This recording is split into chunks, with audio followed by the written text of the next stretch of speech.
Stand by to launch FanStream Sports. 3, 2, 1. Let's start. Hello, sports fans. Welcome to FanStream Sports. Nothing but pure sports. This is the JP Show. JP, it is so good to hear you back on the air. Stand by. Now, here's JP. Oh, good morning and welcome to a Tuesday edition of the JP Peterson Show. I believe it's Tuesday. Maybe. They're all running together. That's for sure. No days off. No days off. By the way, did you see Belichick's new assistant coach on the field at North Carolina? Wowza. Wowza. Those coaching uniforms have really changed at North Carolina. He's doing it right.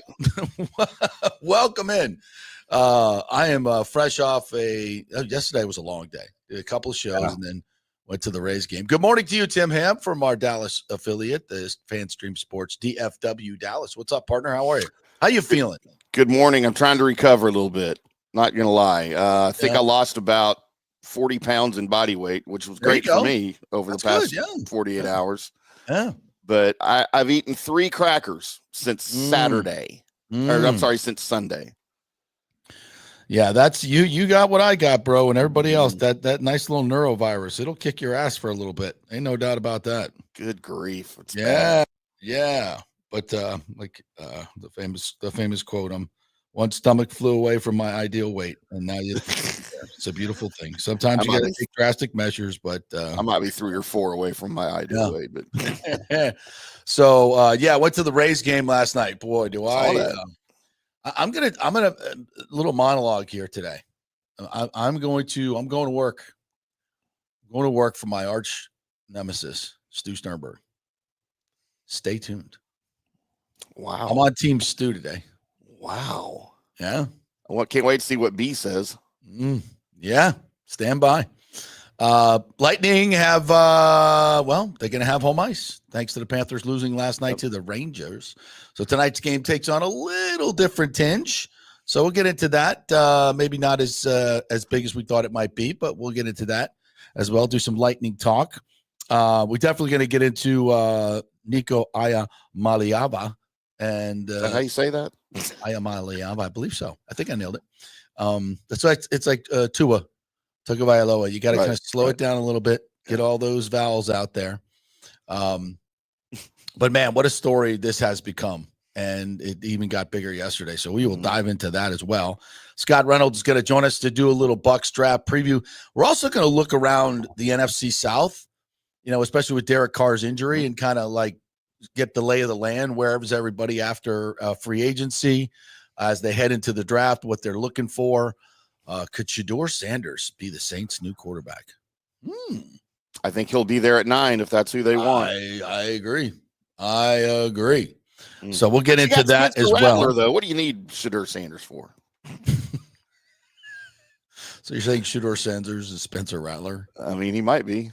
He might be. We don't know. We don't know. Exactly. We don't know.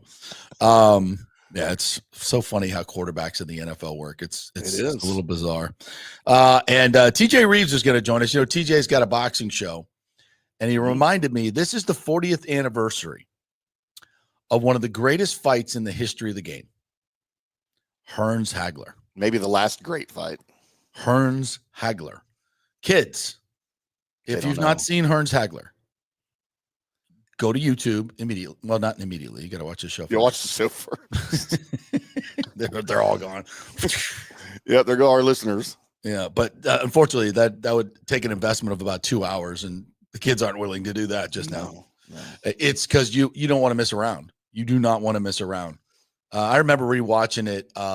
They were showing it on HBO or something a couple of years ago, and I was like, started to watch it. I'm like, oh, I've seen this. And then I was like, oh, wait, I got to see this again. Wow. I got to see this again. It's hard to describe. Two men can throw that many punches that hard, take that many punches, and just keep going non-freaking stop. It's an amazing. So it's the 40th anniversary of that. TJ, we'll touch on that as well as a lot of other things. And anything you guys want to bring to the table, please do. You know how to get with us. You can comment at the YouTube section. on our YouTube page, on our Facebook page at JP Peterson. You can do it on X at the JP Peterson Show.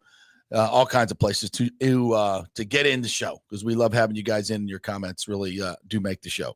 So let's get into it. I'm going to work sales for Stu today. I'm working sales. Cool. Went to the game again last night. So it's my second game. Did the SROs last night. $20. Best ticket in sports, without question. Is that all out in the outfield? Yeah, for the most part, down the lines, out in the outfield. And the outfield is like right on top. Yeah. Right on top of the player of the field. It's not way high. It's like center field. You could reach out and touch the center fielder. Like right over. You could take his cap off if you wanted to. And you can line up all along the outfield. So like the first row of the outfield is an SRO $20 ticket. At the top, that was a $60 ticket. So these SR, they're fantastic. And you get on the list. They send it out before the series, and you just pop them in, and you get $20 tickets. Now the beers are still $20, but so big. They're that way everywhere. But what a glorious night! The sunset was just unbelievable. There's this beautiful orangish yellow sky behind the stadium. It's 72 degrees. And the place was packed. The vibe was awesome. But you don't feel crowded. It's not like you're 20 deep. You're like right on the front row, easy. Like you're right there. And you feel like it's just this stadium. You just feel like you're right on top of the game. I've never been to a baseball stadium, a Major League Baseball stadium like this, because there's never been one. There's never been one. And it just occurred to me, it's like, people, you have no idea how special this season is. And if they're going to score 16 runs every night, it's going to be really special. And it's just, you're sitting there drinking an IPA. It's just beautiful weather. Everybody's happy, even the Red Sox fans, at least for a little while. Chatting them up a little bit. That didn't last long. It's easy. Like we got there a little bit late, so we missed Yandy's home run, because we went till 7 at Riveters last night. And that was super fun. We'll talk a little bit more about that. So we just Ubered up, got there about the second inning. Thank God we didn't miss the third inning. And the Rays just start circling the bases. Hit after hit after hit. And by the way, when Junior Caminero hits a home run, this third straight home run, game with a home run, it just has a different sound to it. And in that ballpark, it sounds even better, because you're right on top of it. And the acoustics of the ballpark are so good. It's just, when you hear the crack of the bat, the cliche of the crack of the bat, that's so awesome. Brandon Lau hit one, like 110 off the bat. It just sounded like a freaking gun going off. Bah! Just a seed. And it's just fun. It's fun to watch. And then the Rays are so athletic with Meisner and a lot of these young kids who can really freaking run. And they're hitting gaps, just circling the bases and running, and the Red Sox are bumbling all over the place. And there's 14 men to the plate, 9 runs in the third inning. Taylor Walls made 2 of the outs in the inning. I don't know what kind of kangaroo court deal he's going to get. But when you send 14 guys to the plate and you make 2 of the outs in the inning, you will never hear the end of it. Ever. But Taylor Walls also beat out a ground ball and had a knock. So he's actually swinging the bat pretty well lately. Everybody played well last night. And, Caminero made an incredible catch going up against the tarp. And Shane Baz was just freaking electric. He is so good. So good. Last night, a career high, 11 strikeouts, 2 hits, 6 innings pitched, no walks. Wow. Dominant. Absolutely freaking dominant. And he is the remnants of the Chris Archer trade. The Chris Archer theft. That happened, 7 years ago now? 6-7 years ago? And Baz is just absolutely tremendous. And that was the Tyler Glasnow, Meadows, Shane Baz deal for a washed up Chris Archer. Really saved the Rays on so many levels. So, and of course they get Pepio for a Glasnow. So you follow the lineage. That trade has sustained that theft, that thievery has sustained the Rays for many, many years. Yeah. So I'm here to say, get your wallet out. I'm running sales here for the Rays, And, Red Sox this week, Yankees coming in, whatever you got to, I'm going to say whatever you got to pay, but go get a ticket. This is, and I do believe they'll probably start out there next season. Steinbrenner, I don't think they're going to be able to get the Trop done if they ever fix it. I still think there's a world where they play 3 years here. There's a new stadium in Tampa, but who knows if they fix it. Why wouldn't you want to? I mean, what's that? Why wouldn't you want to? Like we were all talking about this last night, sitting out in the outfield. It's like, why would you want to go back to the Trop? Like fans, it's one of those things like in business, like don't ever give something away and then try to charge for it later. It's a weird dynamic. Yeah. So now you're going to, your fans are doing this and now you're going to ask them to go back to the Trop and you're going to, in that mausoleum, that's going to be half baked because they're, all the crap that they're not, the city's not going to spend the money to make it first class. Why would they? And do you think Stu's coming out of pocket to put more lipstick on the pig? No, that ain't happening. So yeah, go back in a smelly, moldy Tropicana field. Just who wants to do that? Plus, all the fans are going to get used to how easy it is to get to the park, how easy it is to park at Raymond James Stadium. Yep. Walk over the bridge. There's no lines to get in. At least when we got there, no lines to get in. Everything is freaking easy. And it doesn't even feel crowded while you're there. It just doesn't feel crowded. There's just plenty of space. And by the way, when you look at that park, there's plenty of room for expansion. I mean, if they wanted to they were going to play there another 2 years and they wanted to, put in another 10,000 seats in the outfield or 7,000 seats, whatever, they could easily do it. That would not be a problem whatsoever. It's a great, great place to watch a baseball game. And who knows if they'll ever play there again after this season. It's going to, and it looks like right now, like the Rays, I mean, they're back to 500. They're a game and a half out. You look at the Yankees, you look at the Red Sox, you look at the division suddenly, you're like, why not us? Why not us? I mean, I know it's just coming off 16 runs and everybody, it's recency bias and wow, this offense is going to be great. Well, it's the same offense that was crappy for a week and a half. So, but Josh Lowe hopefully will come back. I mean, you can't count on him at this point, the China doll, but if he can come back, I mean, there's a guy that was, we talked to Doug Wechter last night on our evening show at Riveters, which was super fun. By the way, their wings are just out of this world, absolutely out of this world. Timmy, you would love them. I am a wing connoisseur, by the way. Oh, dude, you go back. We had a great video of their wings last night. If you want to go back and check it out, it's really good stuff. So, I mean, it's just it's such a treat. It's such a treat. And I don't know how long this is going to last. So there may be, we could be talking about this 20 years from now. Hey, remember that year we played in Steinbrenner Field before we went back to the slop? And it was, it was magical and blah, blah. And I know the weather's great and all that stuff, but I don't think it's going to be that bad in the summer. I mean, it's all, look, if you've grown up in Florida, do you hide at night every time during summer? Do you not come out of your house? No, you go out, you play pickleball, you play tennis, you're out late, on the golf course, dodging the rain. Sure. Oh, it's raining. It passed. Let me go back out. We deal with it. We can, there might be a few rainouts, could be a few rain delays, whatever, get over it. The world ain't perfect, but what's perfect now is that stadium and that team last night. That was the most fun I think I've ever had at a baseball game, just enjoying the game and watching it in front of you. And, the box seats were great last week. Those were awesome, super fun. But even the SROs just walking around the park is, it's really, really great. And I would if I don't have something to do on a particular night and the Rays are playing, I'm going over there because you could get a ticket just about every night. Yeah. And, for me, sometimes those SROs are more fun. Yeah. If it's just like you and a buddy or something, right? Mm-hmm. Because you're not tied down to one seat. You can walk around and you can go get your beer and stand somewhere else and make a night out of it. You're not tied to your seats. And if you don't sit in your seats the whole night, you feel like you kind of wasted the money. Yeah. But those SROs are a great idea, man. And JP, I got to tell you, in honor of your newfound love affair with Stu. Yes. I've presented this for you. Oh, thank you. You're a sick man. You're a sick man. Oh, that gave me the creepy vibes right there. Right there. Oh my Lord.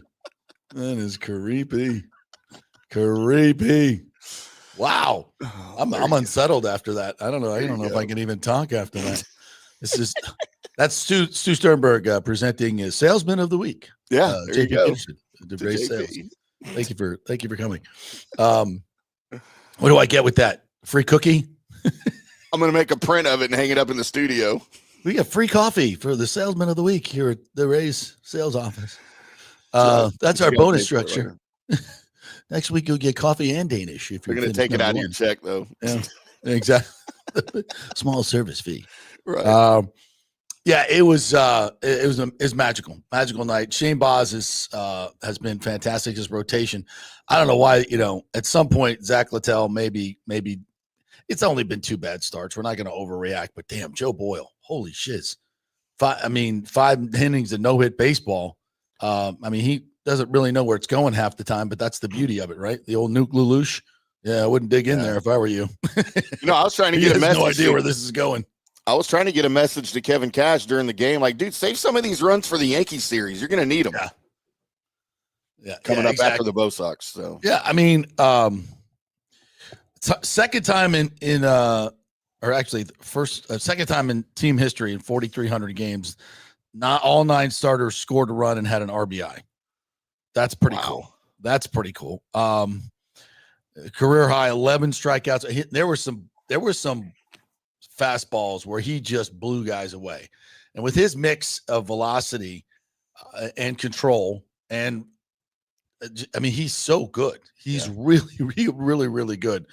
It was just fun to watch. And Junior, as I mentioned, Junior with 3 straight home runs. Boy, he could be something really special.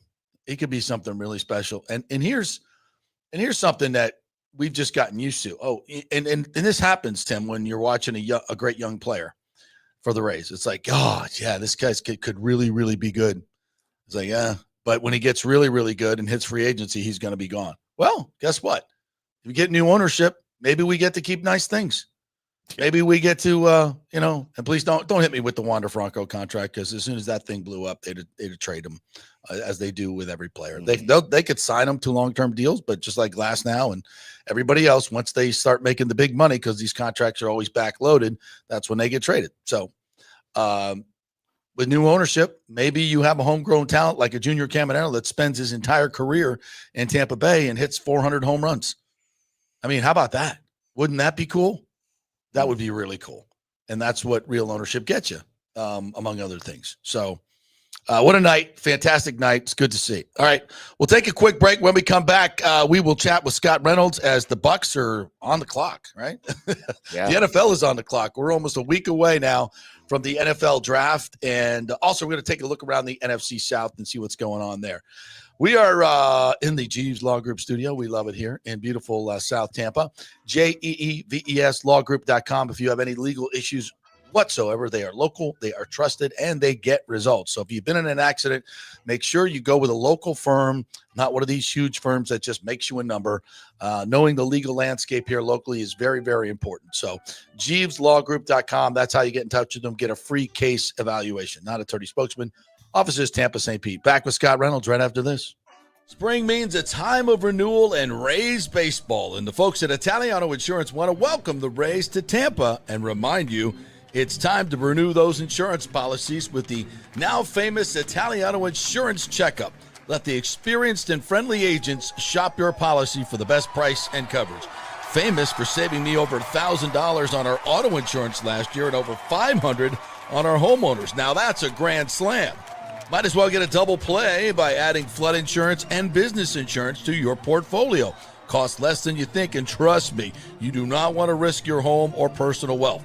That's a big whiff. So step up to the plate and call 813-877-7799 and chat with the all-star agents at Italiano Insurance. 813-877-7799 or go to ItalianoInsurance.com. Go Rays! JP here for Riveters, our new official sports bar and grill of the JP Peterson Show. And just like our show, no BS, no corporate chain feel, just amazing, authentic folks serving great comfort food in a casual atmosphere at unheard of prices. Riveters is located just south of Raymond James and Steinbrenner Field on Dale Mabry, walking distance to the park, so free parking, great place for pregame and postgame. Let's talk about fresh food. Nothing is frozen. Burgers, wings, prime rib, roasted fresh daily, never frozen. That makes a huge difference. The mahi, the salmon, also super fresh. All our sauces are original recipes made in-house. Our Warhawk chili and fully loaded potato soup is made fresh in-house. It's the best food anywhere, served by people who actually care. Riveters on Dale Mabry, just north of 275, just south of where the Bucs and Rives play. We'll see you there. Are you looking to renovate your home, rebuild after the hurricanes, or build your dream home from scratch? Well, let me tell you about my friend Jason Fawcett and On-Site Construction. They have over 1,450 satisfied clients, 25 years of experience, over 500 designs, and a talented team of over 40 construction professionals. They believe building something exceptional begins by truly focusing on all the details, even the smallest ones. We understand that construction can be a daunting process, and we're here to make it as smooth and stress-free as possible.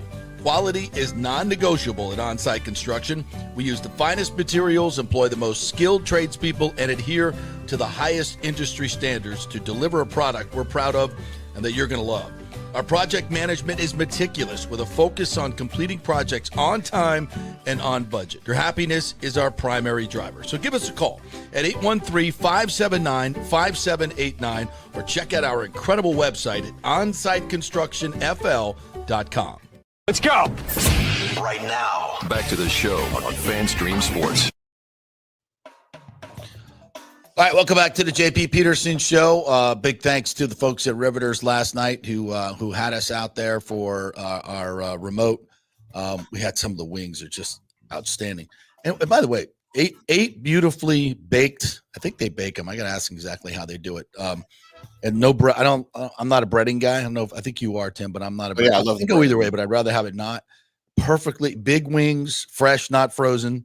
And you know how you could tell if they're fresh, by the way? I learned this from a Beef O'Brady's owner. If the bones are black, they've been frozen. Yeah, they've been frozen. So these bones weren't black. They have not been frozen, and they were absolutely fantastic. And they make all their own sauces, like their own medium hot buffalo sauce, and then the blue cheese and the ranch. You could tell like this is homemade. It is not coming from the big fat jar, that Cisco brought over, and it makes a huge difference, especially with the blue cheese. Oh, yeah, so good. My mouth's watering right now. And had a Reef Donkey IPA with it. I mean, does it get any better than that? Absolutely amazing. The food there and the happy hour prices are great. And you watch the food come out. The burgers. One of our listeners, Joe, came over and showed me the burger, and it's like that thick. It's not one of those little burgers. I mean, it's not a smash burger. No, it is huge. It is huge. So all the food is fresh. It's fantastic. The prices are great and an unbelievable atmosphere. So if you go into a Rays game, you got to stop by Riveters. It's right there, just as you get off 275 on the right-hand side, right next to the spaceship. Can't miss it. And just a mile. We Ubered to the game last night so we could get there because it was a little late. And then we walked home and walked back, and it was easy. It's like a 20-minute walk. When the weather's nice, it's nice. So anyway, go to Riveters, check it out. So while we're waiting on Scotty Reynolds, let's talk a little bit about the Derek Carr situation. We didn't hit on that because it happened last over week, the weekend, right? Last week, yeah. So he's got a shoulder injury. By the way, I love the memes of him in this like the shoulder sling and a bag of cash in the other hand for Derek Carr, and they're not sure if he's going to be able to play this year. So I don't know exactly what happened. He had been, I think he'd been bothered by it. It's a throwing shoulder too. So, and this is a guy that's never, had a overwhelming arm anyway. So they're down to Spencer Rattler and a bunch of, schmucks behind him. So now they have to, and this is a team that needs a huge rebuild. They need to retool in they have a lot of different needs. So now they may have to spend the 9th overall pick on a quarterback while they're still paying Derek Carr an excessive amount of money, and they're still in cap hell. I mean, this is a team in shambles. Good luck, Kellen Moore. Cam Jordan, by the way, Mr. Really feel like we have a Super Bowl roster like you are smoking dope, bro. Spent a lot of time on Bourbon Street. If you see a Super Bowl roster there, pal. And this is an aging roster that's over the cap, and now they need a quarterback. And here's the beautiful part of it. They're going to, if they want to go reach for Shedeur Sanders, and I do believe at this point it might be a reach. Good luck with that, because that could put you even further behind the eight ball. So, man, now I don't see anybody in this division that's getting markedly better. Now, Atlanta, obviously, they have the Penix situation. What do they do with Kirk Cousins? Because obviously now there are some teams with some need at quarterback. They could trade him and probably get something good back. When's that trade going to happen? Before the draft? Maybe. We'll see. They're not. I don't think they're going to trade Kirk Cousins within the division, or maybe they will, seeing how bad he was last year against everybody else besides the Bucs. Yeah, sure. New Orleans, here, you take him. I don't know. It could happen. Could they trade him to the Steelers? Are there any other suitors out there? Maybe, I don't know. So I think, but did Atlanta get markedly better? They made some nice moves in free agency. The Panthers beefed up, obviously, along the line of scrimmage. I think that will help them. But again, I think far and away, can I say far and away? But I think the Bucs are the leader in the division still. And still somebody knocks them off. I see the Bucs just getting better offensively with the continuity, and with this draft, they should be better defensively. And I like the fact that Todd Bowles is hiring a game manager. I like the fact that he's ceding a lot of his defensive responsibilities and may even give up play calling. Who knows? May even give up play. I would like to see that, quite frankly, and simplify this defense a little bit and let the players go play. Let the players go play and stop with all the dropping all your best pass rushers into coverage, 19% of the time. So it just doesn't work. So as far as the Kirk Cousins thing goes, and I've covered this extensively for Athlon Sports as I cover the Steelers. I cover the entire AFC North, but mainly focusing on Steelers because of the quarterback situation this year. Kirk Cousins has a no trade clause. So according to people who say they're in the know with him, is he's not going to waive that no trade clause until after the draft, because he wants to see what everyone's quarterback situation is. He doesn't want to go somewhere else and be a backup. He wants to start. That makes sense. It makes all the sense in the world. So if Aaron Rodgers ends up joining the Steelers, he's probably not going to waive his no trade clause to go there because he's not going to be the starter. Now you've got Joe Flacco back in Cleveland, comeback player of the year 2 seasons ago, when he led them, by the way, as the 5th quarterback who started for them in 2023. Led them to a 4-1 finish and a playoff appearance where they got smoked by the Ravens in the wild card. Mm-hmm. But still, good things with Joe Flacco there. The Giants, do they have their guy? I don't know. Russell Wilson, does he do anything for you if you're a Giants fan? No. To me, that's just like. Oh, wait, that's Jameis's team anyway, by the way. You got Jameis in there too. In case you didn't know. Didn't you see him skipping down the streets of Manhattan? Come on, bro. He already owns New York. Anyway. And so I think all of this hinges on Aaron Rodgers, and the fact that he's holding the entire NFL hostage right now is just beyond me. I'm done writing about Aaron Rodgers. I just can't do it anymore, giving him all this paper time or screen time, I guess it is. Yeah. Nowadays. But so it's all going to depend on, is there a chance he goes to New Orleans? Does New Orleans want to pay him and Derek Carr? Can they? I mean, I don't. Derek Carr's under contract through next year. Like, they're done. They got to keep him at least through 2026, I think. What is he getting? 35? Is he 35 on the cap? Guaranteed? He's a cap hit in 2025 next year. He has a cap hit of 20.5. Okay. However, in 2026, that goes up to almost $70 million.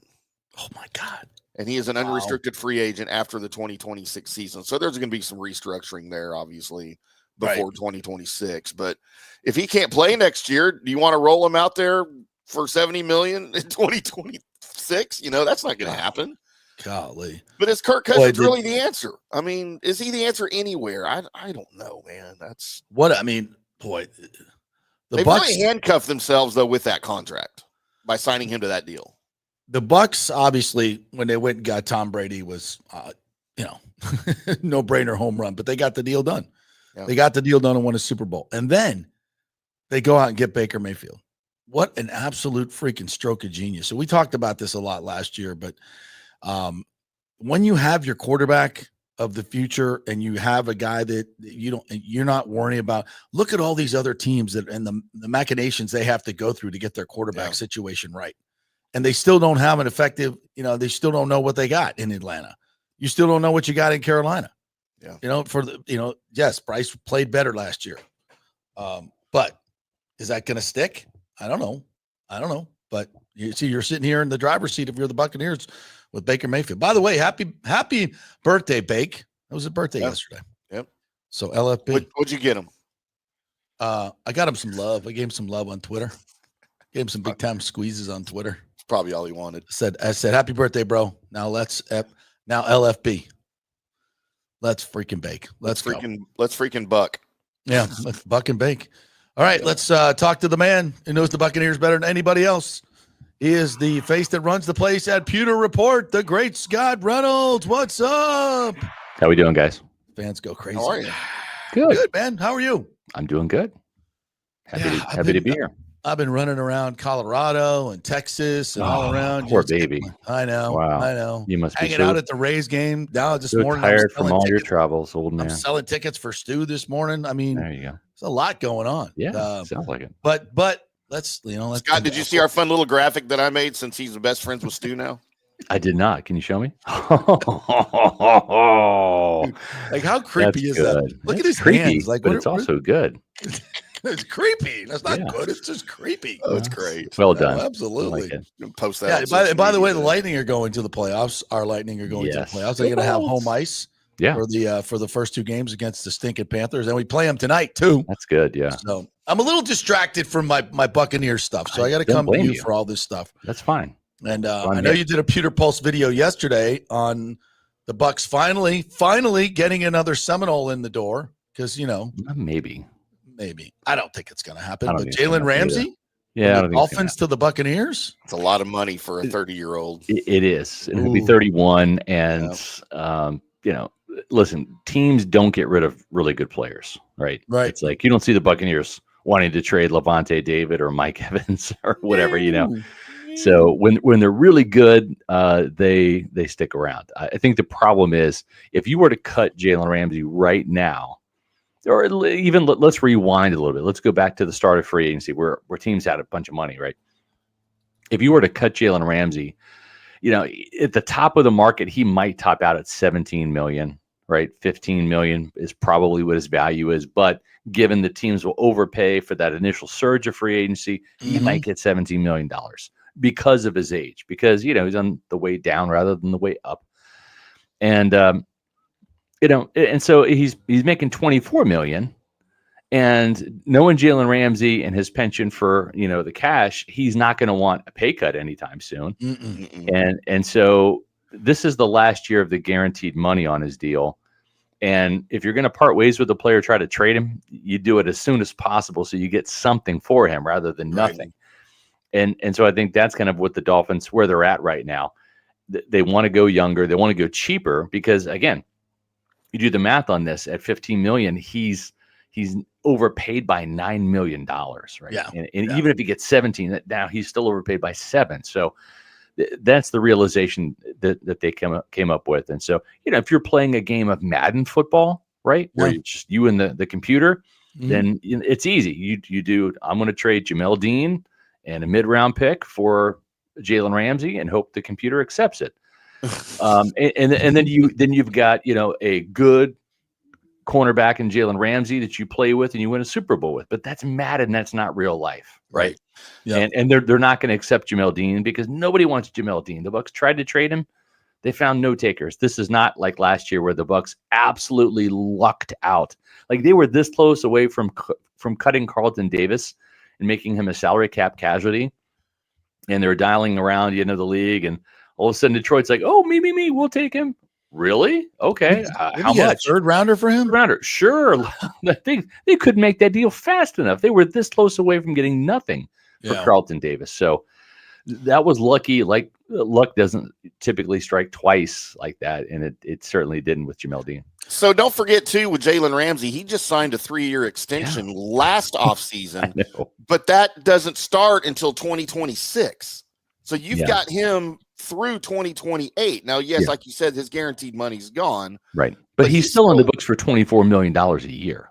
Right. Yeah. Exactly. Yeah. So, and the cap hit is significant. Yeah. For him, it is. It is. But he can catch the football, unlike Buccaneer corners. So that's true. He has 24 career interceptions. He's the ball hawk that Todd Bowles wants. That's why I said, like, if you're playing a game of Madden, you do this, right? But this is not Madden. And if you want further proof of that, Jalen Ramsey was the 10th rated cornerback on Pro Football Focus last year. You know, love it or leave it, right? In terms of their rankings, they're, you know, I love them sometimes when they fit my narrative, and other times I don't like them. Right, exactly. But by that same measure, Jamel Dean was the 16th ranked cornerback in the league. Okay, so again, you know, value.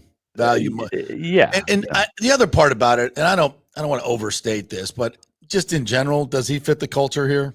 No. He would come in kind of as a hired gun, and you know, I think there's enough leadership in this locker room where, you know, he would kind of come in, and he's older too. He's not a younger guy that's chasing the first big contract, right? He's already won a Super Bowl. He's established.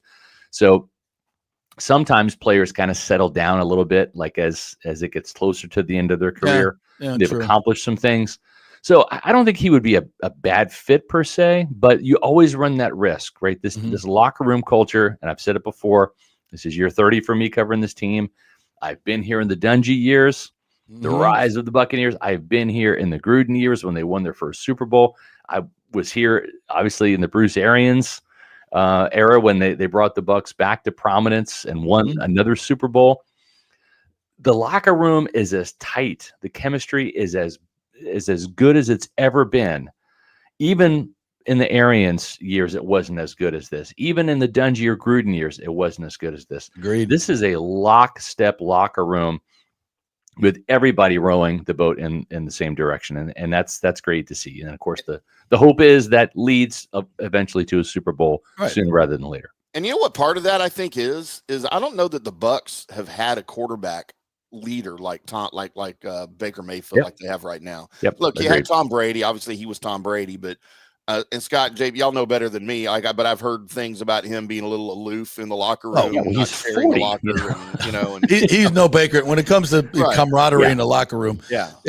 Guys probably feared him more than, but they love Baker. Sure. They love Baker. Well, and also too, to be, and you make a great point, Tim. But also to be fair, Tom came in during COVID, so there wasn't anybody, you know. Hey, come over to my house on Davis Island for drinks and stuff. It was everybody, you know, went home, went to work, put the mask on, you know, went home and all that stuff. So really, for the first 2 years, essentially, as COVID was in 2021, also, the first 2 years, it was just a different experience with Tom Brady than it was with Baker Mayfield. Part of those were the conditions that Brady kind of came into with the team. Remember, like there was training camp, there was no preseason games that year, right? So that was probably part of it. But even if Tom would have come in under normal circumstances, you're right, Tim. Baker is a man about town. He is one of the guys. We've got a Pewter Report roundtable coming up on pewterreport.com here very soon. And it's celebrating Baker's 30th birthday, which was yesterday. Happy birthday, Baker Reagan Mayfield.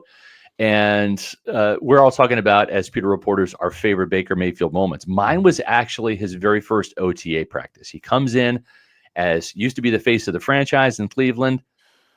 Like within a flash, he is a journeyman quarterback. He's on 4 different teams within 1 calendar year, right? Yeah. Comes in competing with Kyle Trask to be the replacement for Tom Brady, puts on the orange jersey. First thing he does during the calisthenics line at that initial OTA, all the offensive players wearing white jerseys over here, all the defensive players wearing red jerseys over here. Where does Baker Mayfield go? Right in the defensive line, right in between Vita Vea and Joe Tryon-Shoyinka. And that told me this guy wants to be the team leader, not just the starting quarterback. He's not over there with Mike and Chris, guys he's got to establish a rapport with and get chemistry with. And if he wants this job, he's got to throw catchable balls to these guys. No, that'll come in time. He's playing the long game. He wants to be the Buccaneers team leader, not just the captain on the offense, but the leader of this team from day one. That was his goal.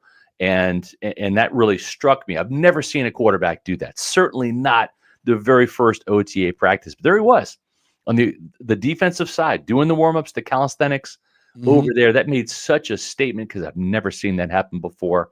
And then you look at what transpired from there, that Minnesota Vikings game where he's stiff arming the dude and running for first downs and leading the Buccaneers back to that win. But it all started in that first OTA for me. And it's paid dividends. And this is where we are now. So I remember that first press conference and jerks like me throwing out some bait to see if the arrogant Baker Mayfield would bite, and he didn't. Yeah. He was as humble as you could possibly imagine, and authentic, and genuine. And I think we all walked out of there going, "Wow, wow, that was." We're like, if this is real, look out, right? Because he had the talent. He was going to beat out Trask based on the talent. It's not like he forgot how to throw the football, but he just had to fit in with this team. And the more humble Baker Mayfield coming to Tampa Bay allowed that to happen probably sooner rather than later. Because he had no choice, right? This is he was on his fourth team in 1 year. Yeah. All of a sudden you go from being the number one draft pick as a quarterback to a journeyman like that. Look at Jameis Winston. He's just around the league now, right? So that's how quickly it can become. And then you only get so many resuscitation attempts, right? There are far few Baker Mayfield, Sam Darnolds, Geno Smiths out there than the retread guys, the guys like Jameis Winston and the Marcus Mariotas, the Chase Daniels, who was the guy, the biggest thief in the NFL, the former Bradford. Rams, Sam Bradford. Exactly. Right. You know what I'm saying? As you said that biggest thief, that's Sam Bradford. Yeah, that's what he was. He was a thief. Look at Steve DeBerg. Steve DeBerg did pretty well for sure. Oh my God, DeBerg. Yeah. And what I really love about so many things I love about Baker Mayfield, but he still has that swagger on the field. Yeah, which at one time was changed. It was kind of the arrogant person, and people didn't like it, right? The planting of the flag, all that. Now, probably I'm sure Saints fans don't love it. Yeah, you love it if he's on your team. Yeah, it's interesting.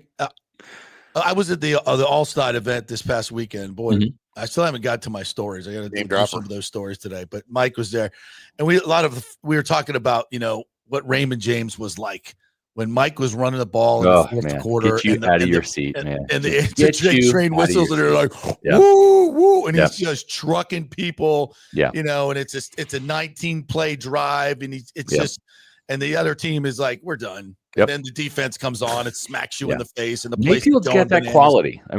There's only a handful of guys that really have that quality. John Lynch with his hits, right?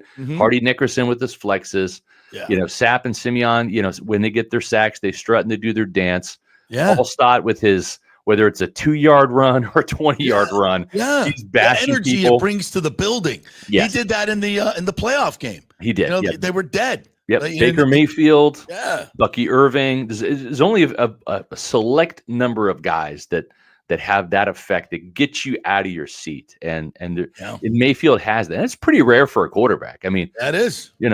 Tom Brady was Tom Brady. And he was awesome. Everyone loved the LFG, the fist pump before the game and stuff. But there's a John Lynch, Mike Allstott, Bucky Irving style to Baker Mayfield, the way he plays. That just 16 and he's running over 3 guys at the end of the run. It's like, how can you not get out of your seat? Yeah. It just, and that's, you can play quarterback and you can have a great completion percentage and be good on third down, but that intangible, when you can give energy to your entire team that's just flat.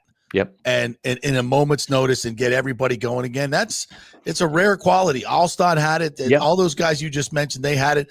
And I said it this weekend. I'd never seen Raymond James as loud as it was in those years with that defense and Mike running. Except last year, you started to see that. The Bucky chance and the Mayfield plays. The thing with Mayfield that makes it unique, and we saw there, plenty of clips on the sidelines. Tom's walking up and down the sidelines, barking at his offensive line. Come on, guys, let's go. Focus. We got to get this. Yeah. Those are sideline moments, right? And sometimes players tune you in or they tune you out. But when those moments happen on the field, bowling over a dude, picking up a first down on a third down scramble, or how about running 50 yards down the field to throw a block for Bucky Irving in midfield? Crazy. Those type of on-field moments are different. And that's what I mean. Like Brady was great, but he didn't have those type of moments. I think there was that one run against the Giants where old man Brady ran 9 yards and got the first down. But those were more instances. More than you are cheering. Like, yeah. Like, oh, look at that. Yeah. Look at the old man go. He still got it. Kind of, Yeah. So, all right, we got a little sidetracked on Baker, but okay. I can't love that dude enough, man.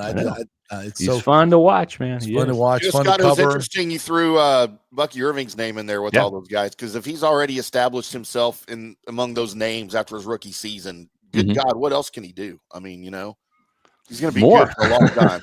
More Stay healthy. Yeah. That's the thing is that was the cool thing about Allstott was he gave us those highlights year after year, right? That was the cool thing. And he would do, different versions of breaking tackles. And sometimes he would, go in reverse and bowl people over backwards to get into the end zone. And just, he was special. And I think Bucky Irving's kind of that way too. And I love the guy. I think he's a hell of a back, man. Yep. I said we were going to kind of look around the division and see where everybody's at as we head into the draft. And obviously there's some big developments in New Orleans with Derek Carr's injury that's popped up, and now they're in the market for a quarterback, which means they're not taking the offensive lineman they need, the defensive lineman they need, or the cornerback that they need. I mean, So it really sets them back big time, not to mention the money you pay. Here's the thing too, man. Like if you're the Saints, and where do you pick? Where do they pick, an 8th or 9th? They're picking 9th, right? Okay. So what if the Giants take Shedeur Sanders, right? And Cam Ward's already gone to number 1 at Tennessee. So you have 2 quarterbacks off the board with the first 3 picks. Are you going to reach if you're New Orleans and take Jackson Dart with the 9th overall pick? Be my guest, please, because I hope so. That's the Saints thing to do. I think they like Jackson Dart more than they like Shedeur. They might, but Jackson Dart is not the 9th best player in this draft, right? And that's what happens when you're desperate. If he was in a draft last year, he'd be a 3rd or 4th round pick. Maybe, because that's what you have to kind of root for is if you're a team like the Saints and you're not good at drafting and you're desperate for a quarterback. And the thing is if you trade down, right, let's say the prudent thing to do is, all right, well, here's New Orleans picking at 9. You're going to trade down to what? Where do you feel like you're safe still getting Jackson Dart and not taking him in the top 10?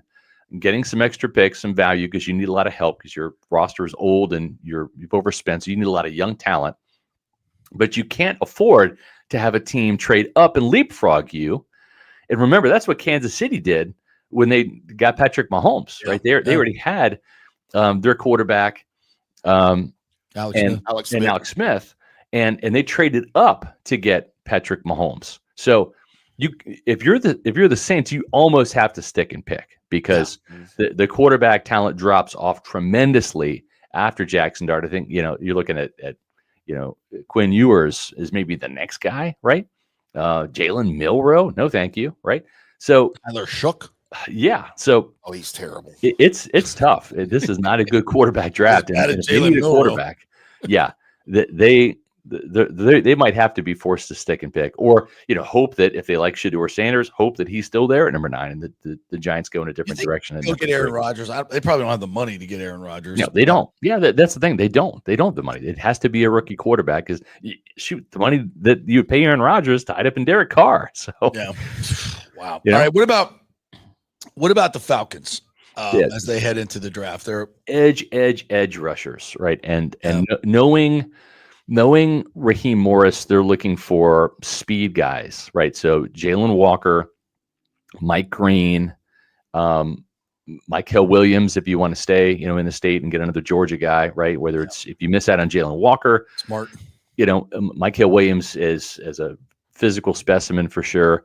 Shamar Stewart, I don't like him. I like my pass rushers that actually get to the quarterback, right? I mean, the 3 years of 1.5 sacks, no thank you. Trust me, if the Buccaneers end up picking Shamar Stewart, and you can flip this and save it, if the Buccaneers pick Shamar Stewart, I will lead the riot. I will use the Pewter Report Company credit card, and I will outfit you with torches and pitchforks, Buccaneer fans. We will riot at one Buccaneer place. I'll already be there. And I'm in. I'm I joining. think Stewart's going to be fine. No, he's not. No. He'll be fine. At some point in time, games. if you're a pass rusher, you have to actually get to the quarterback. That's the objective. The Buccaneers just they wasted 4 years on a guy, Joe Tryon-Shoyinka, who couldn't do that. He missed too many sacks. Yeah.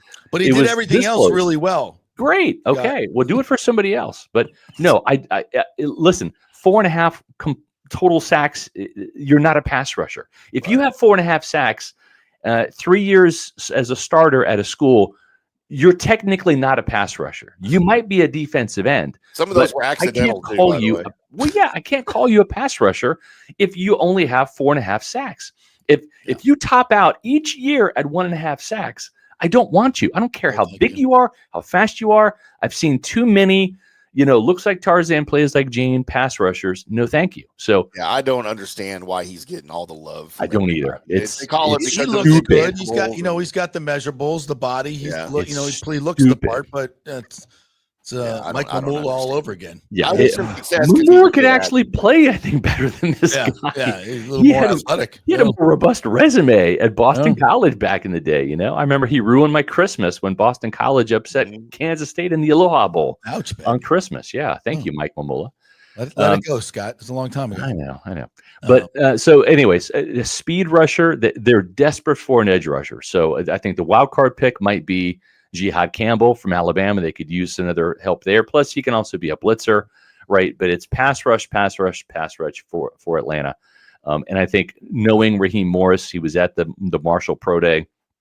Mike Green might be the guy there. Might be good at 15. Yeah. For the Panthers, it's kind of the same thing. They've got Derek Brown in the middle coming back. That's going to be a big boost to them. They need some speed from the edge. They've got to get to the quarterback. Jalen Walker, because they pick ahead of the Falcons, that might be the guy. Right. Remember, the whole division's going edge. Except for the Saints, they need an edge too, but they need a lot. They have other needs. Yeah. If they're smart, what they do is you do whatever you need to do. Otherwise, except for quarterback in the draft, what you were going to do is if Carr was still playing, right? Yes. You address your defense, you address your offensive line, right? Smart. And then you roll out Spencer Rattler for 17 games. Yep. And wherever that gets you in the draft next year, you're going to have a better shot at a better quarterback next year. Exactly. Yeah, but they're not. Here's the thing: the Buccaneers did the right thing, right? When you had the first overall pick, you draft Jameis Winston, right, or Marcus Mariota, but you had your pick, and I think Winston was the better pick at the time. Sure. I think he's still the better quarterback out of the two, although neither really proved to be, the guy, right, the franchise. Yeah. But what Jason Light did was, he because the talent was there, he just was never able to shake the interceptions. Right. The touchdowns came, so did the interceptions. That was the problem. But he continued to build this team, right? And then when push came to shove, we're not going to extend Jameis. You had a Super Bowl caliber roster that just needed a quarterback because he kept building those other positions rather than just chasing the quarterback. Right? He let the quarterback come to him. But didn't didn't sit there and say, "Oh gosh, 2017 is Winston going to stop throwing these interceptions?" Oh, there's some quarterback I could overdraft here. Exactly right, and then you've got the quarterback competition, and that's a distraction and splits your locker room. Right, He did the right thing. He just kept adding talent. Vita Vea, Devin White, those types of players, and those guys helped the Buccaneers win a Super Bowl and helped attract a top quarterback, because in free agency, it's not just about the money, because if you're a good quarterback, you're going to get the money. It's about, do you want the ring? What's the best fit? Who's the best team you're going to, right? And honestly, we think that Aaron Rodgers might sign with the Steelers, but he's probably looking at the Steelers going like, what have you done this offseason? Right. Like your roster is a mess. You're where's your running game? Yeah, where's you're banking on me to come there, but TJ Watt might want out, right? So like, do I want to go to that situation? I was just kind of like crazy. With the Jets. Yeah. Right. So I think by the way, Arthur Smith is still the offensive coordinator in Pittsburgh, and until they clear that up, you're not fixing anything. Exactly. So I don't blame Aaron Rodgers for the hesitancy there. I think what Aaron Rodgers is saying is like, do I really want to play football? Let's start there. Do I really want to play football one more year? And if the answer is yes, then the second question is, where do I want to go? The first question is not, do I want to be with the Steelers? It's, do I want to play football again? Yeah. And then where's my best fit? And if Aaron Rodgers still wants to play, there will be some teams that will push a starter or two out of the way and say, hey, come here. But Minnesota's not one of them. Well, right. But the thing is, Minnesota. But the thing is, though, is if you're a team, and I wouldn't be surprised if Aaron Rodgers wants to see where teams draft, who they draft, and go to the best team that he can help, win. And listen, I mean, it might be crazy to think, and I'm just throwing this out there. I've not studied this and not putting this out there as a premise, but even if you're the Tennessee Titans and they draft Cam Ward, and let's say they had a better roster, let's say they had a bang up draft, and Aaron Rodgers says, I kind of like what's going on in Tennessee. Right. I know you just drafted Cam Ward, but I could come in and be that bridge guy, for a year where he's not coming in throwing at the fire. You want to rotate him in some series, fine with me, whatever. I help mentor the kid. I'm just saying, like, Aaron Rodgers has got to find his fit. But you better build a team. This goes back to your point, Tim, which was spot on. You better build your team. You need a quarterback, but you can't force it. When you force it, you're not going to get the free agent quarterback in free agency because he's going to look at your team and say, you swung and missed on 3 quarterbacks in 5 or 6 years. Yeah. And you could have had that Pro Bowl linebacker. And you have no offensive tackle. Yeah, exactly. Yeah. Hey, last question for you. The Bucs have cleared up a lot of cap space, which I know they need to sign Gedeke and some others.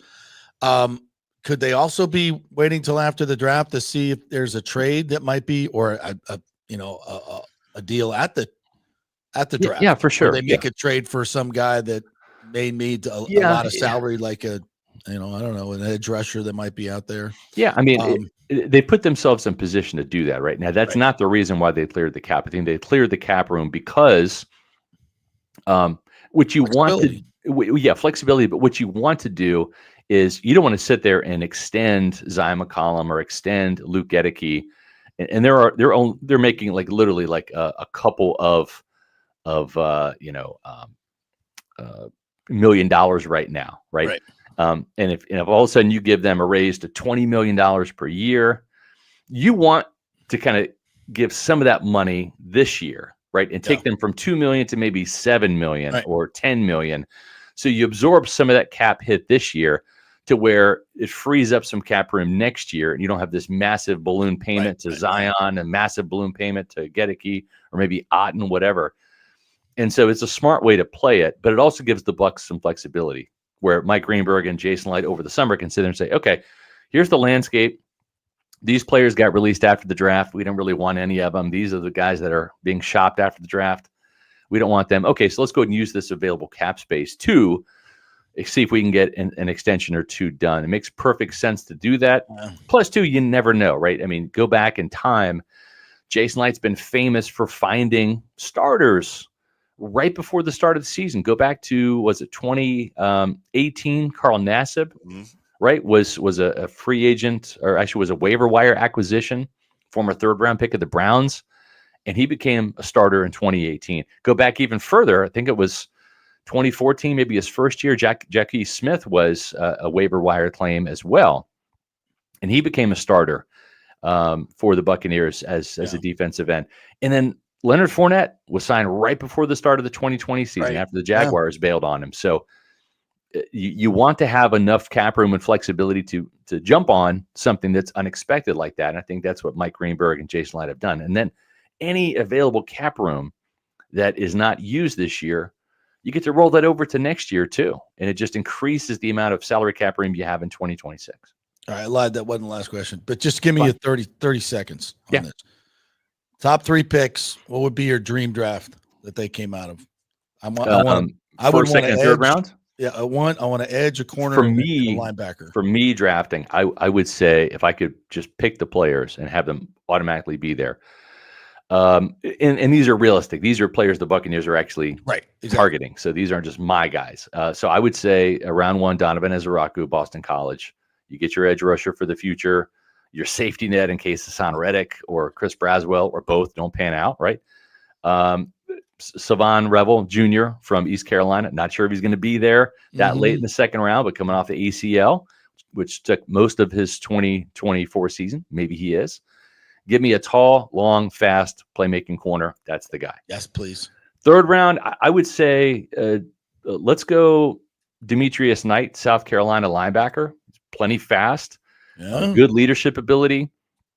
He's already 25. He's mature, but for a team that is Super Bowl ready, getting a guy like that to come in, and you see the impact he made going from Charlotte to South Carolina, and he was a 1-year guy in that program and earned the C on his chest.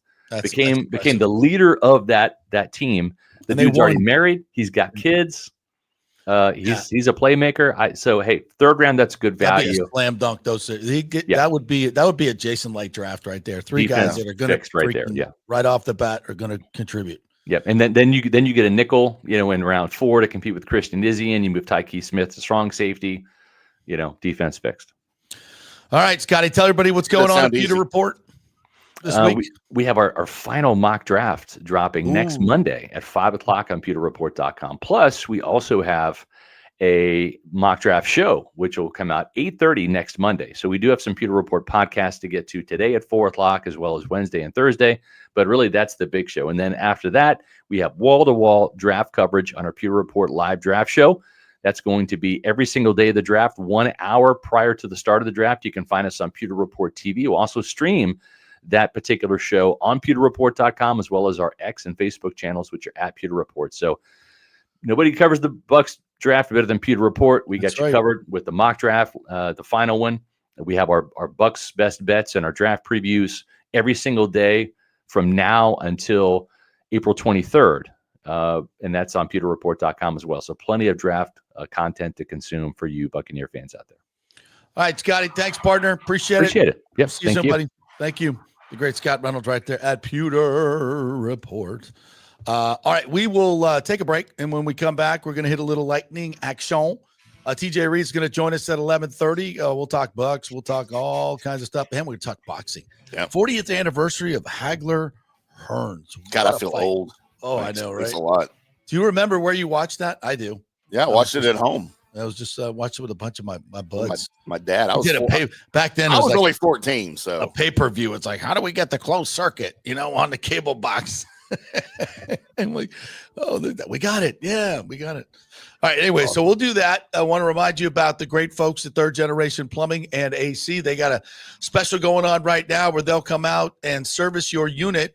Make sure it's ready for all the summer fun, because it's got to keep you cool. They'll clean all your coils, get all your drain stuff, take all the electricity, make sure all those connections are good, and nothing's going to happen, because you don't want that emergency call in the middle of summer where your house you can't have AC for like 24. You don't want to do that. You don't want to do that.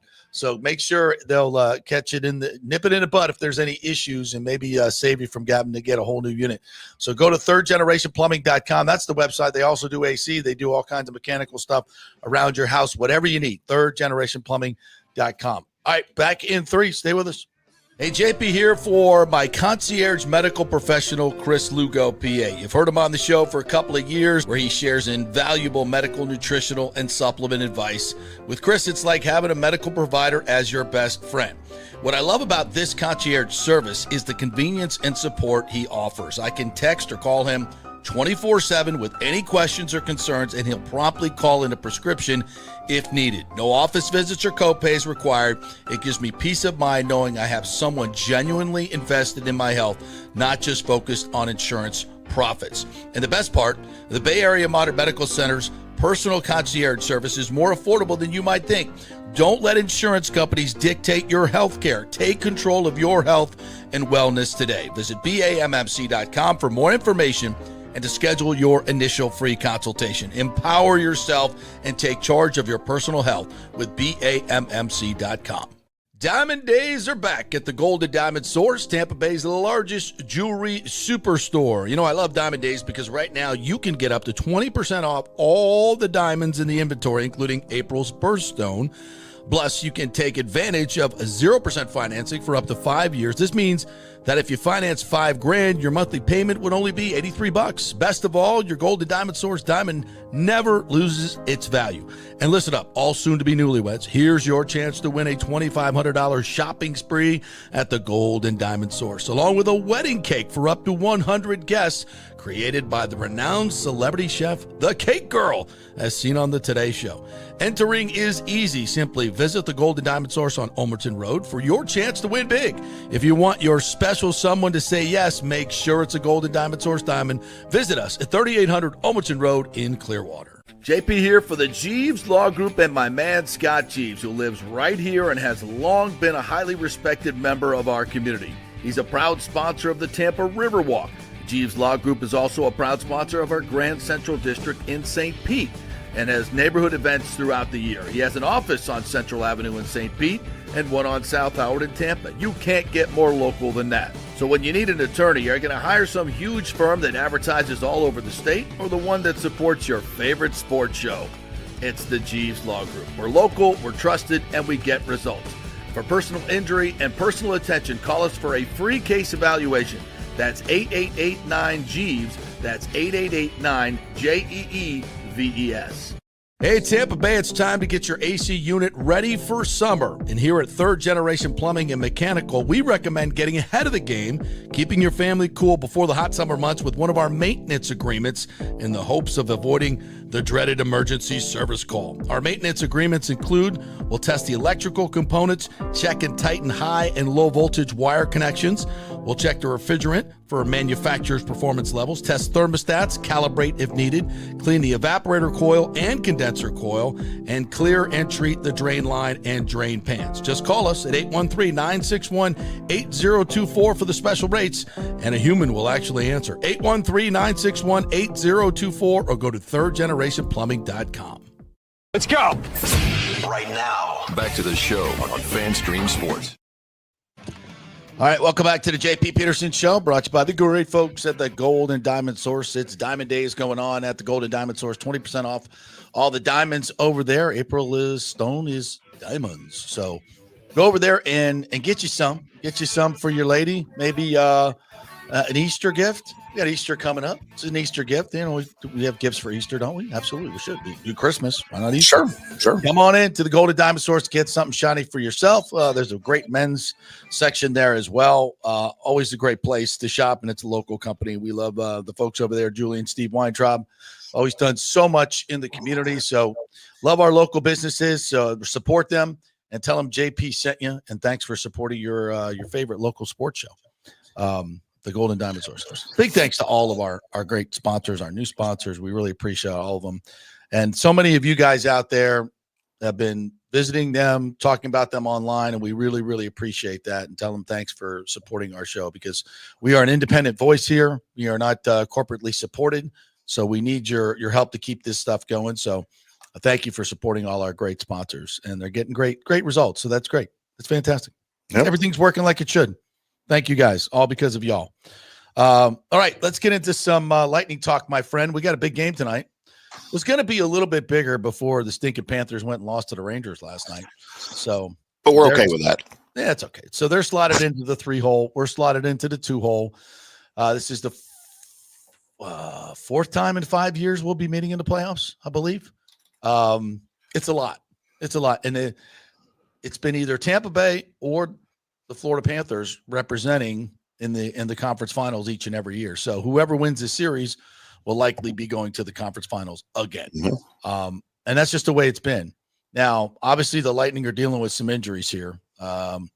Bjorkstrand looks like he's not going to be available maybe for the entire first series. And obviously we don't know what these injuries are, but Cooper said it's week to week. This looked like Connor Geeky's got the call, and obviously him scoring in his first game up was pretty good. he just seemed to be a little bit more sure of himself. Just like when Gage Gonsalves came back from Syracuse, he's been a better player and been super productive. Playing in the top 6 at times. And, Geeky comes in, looks like he's got a little bit more maturity to his game. And the Lightning are going to need both of those guys to step up and produce because, listen, Kucherov, Gensel, Point, that line's going to be fantastic. Cooch winning the Art Ross trophy, he was pressing to get that last point. So I think that kind of loosens him up a little bit as he goes into the playoffs. By the way, just the 10th player in NHL history to win 3 Art Ross trophies. Is that good? That's pretty good. That's pretty good. And so what does Kucherov do in these playoffs? And he had a little lull there, and as he lulls, so did the Lightning. So I think for the team it was kind of an exhale after they clinched to just now they're ramping up for the playoffs. The 7-4 win over Buffalo was fantastic. I mean, that's exactly what this team needed to get back to winning and swaggering. That's a word. Get that swagger back. Mm-hmm. Now, this game tonight is not going to be necessarily, it's not going to be for home ice as we thought it might be, but that's fine. Go out and win the game. They could still catch Toronto if they win and Toronto loses the last couple games. So, and that would be nice. I don't have a problem with that. And then you play Ottawa in the first round. That's unlikely. I think it's going to be the Lightning and the Panthers. Now, we also don't know what day yet, but with the Lightning playing their last game on Thursday, I would expect them not to start the playoffs until Sunday. Playoffs actually start on Saturday. So I don't expect them to play till Sunday, maybe Monday, but Sunday. And if they do play Sunday, Easter Sunday, it might be an afternoon game because they don't like putting the Lightning and the Panthers in prime time, even though it's, with the exception of the Dallas-Colorado matchup, maybe one of the best matchups in the first round. So absolutely. My guess, and this is not me, I haven't gotten any emails yet from the Lightning, from my boss about when we might be playing, but my guess would be Sunday afternoon, Sunday evening. That's just my guess. So that's right. I love a Sunday Easter afternoon game. I don't know if that's worse than the Masters at 6:00. Masters Sunday at 6 p.m. That was the worst ever. Yeah, that was rough. Don't do that again, NHL. That was rough. And this is sort of intriguing. Now we know we've pretty much got the matchup set. There's still chances of positional change here with just a couple of games remaining. But for the most part, I think we're looking at Florida and Tampa Bay in the first round. So we can sort of run with that. And the fact that they're playing each other tonight, and the fact that they're preparing, or if they're smart, they're both preparing to play each other in the playoffs in the first round. This could be either just a hugely boring game to watch tonight, or it could be fantastic. Yeah. If each team's ready to start sending some early messages to each other and get really physical here ahead of the playoffs, that could make for a really interesting game tonight. And you can't, and the other part about that is you can't, I think if you're scripting it, if you're John Cooper, I think you got to have, because they've got some injuries. And by the way, from Eric Erlitz and LightningInsider.com, Darren Radish is taking part in the optional morning skate, and John Cooper said Radish should be good to go for tonight. That is great freaking news.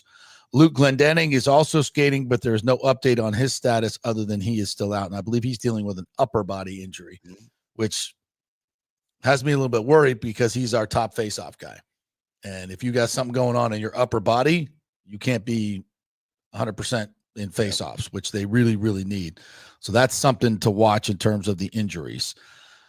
Vasilevsky, Eric reports, is scheduled to get the start in net tonight. So he'll start and then probably stay home when the team goes up to New York for what's going to be a meaningless game against the Rangers, most likely, unless, I guess, Toronto loses. So, but my point being, something could happen tonight that changes the personality of the game. I love something Brian Engbaum says all the time that I love is every game has a different personality. It just takes on a different personality. Every game, or a theme, a storyline, if you will. And it can change during the game. We saw that. What game was it? Against the Red Wings when Raymond got hit. that kind of spiked the energy for when Chernak kind of cleared him out, broke his nose, I think, or Brian thought, and that just kind of sparked them. The energy, they took that as kind of a dirty hit, and things got nasty, and scrums ensued, and they got some energy from that. They really did. So you don't know what happens tonight. Maybe somebody takes a run at Kucherov. Oh, well, okay. Now all bets are off, right? Yep. Something's going to happen. And I wouldn't put it beyond the Panthers to do that, to be quite honest. If I'm them, I want to come in here tonight and send a physical message to the Lightning. Like, this is what you're going to get for 7 games. Get ready. If I were the Panthers, that's what I would do, because I think that's where they may feel like they have an edge. I'm not saying the Lightning are soft at all. I'm just saying that their game is not, especially this season, is not a heavy physical game. That's not what they do. They are more of a finesse team. They are more of a high-scoring team. Obviously, not one of the high-scoring teams in the league. They're going to beat you with counterpunching, right? They're going to beat you. They're not going to stand in the middle of the ring and bludgeon you.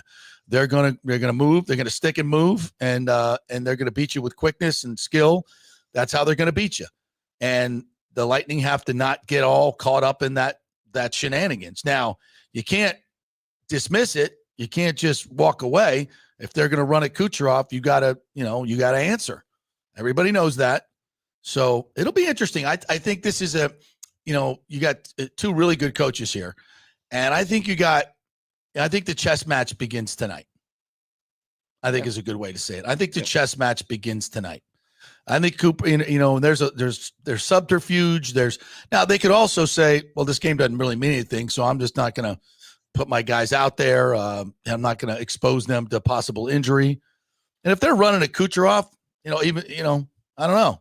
Do you send them out there for 17 minutes of ice time tonight? I think you play by ear, right? I mean, just got to see how the flow of the game is going.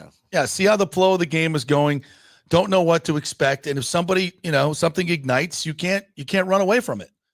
That's gonna determine what your response is gonna be. So, I would look very carefully tonight at what the 2 coaches are doing and where the chess match begins, because this game on a scale of 1 to 10 now is, from a meaning standpoint, is about a 2 or 3.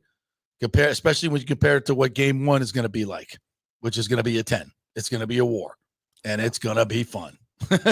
I cannot wait. And I would say, my guess is a Sunday afternoon Easter special, but we'll see. We shall see where they do it. But then that Radish news is really big, and that's good, because I was concerned about that, because that could have shaken up the defensive pairings, and you don't want to be messing with that stuff this time of year. Absolutely not. All right, any other hockey news we need to get to? I think that's about it.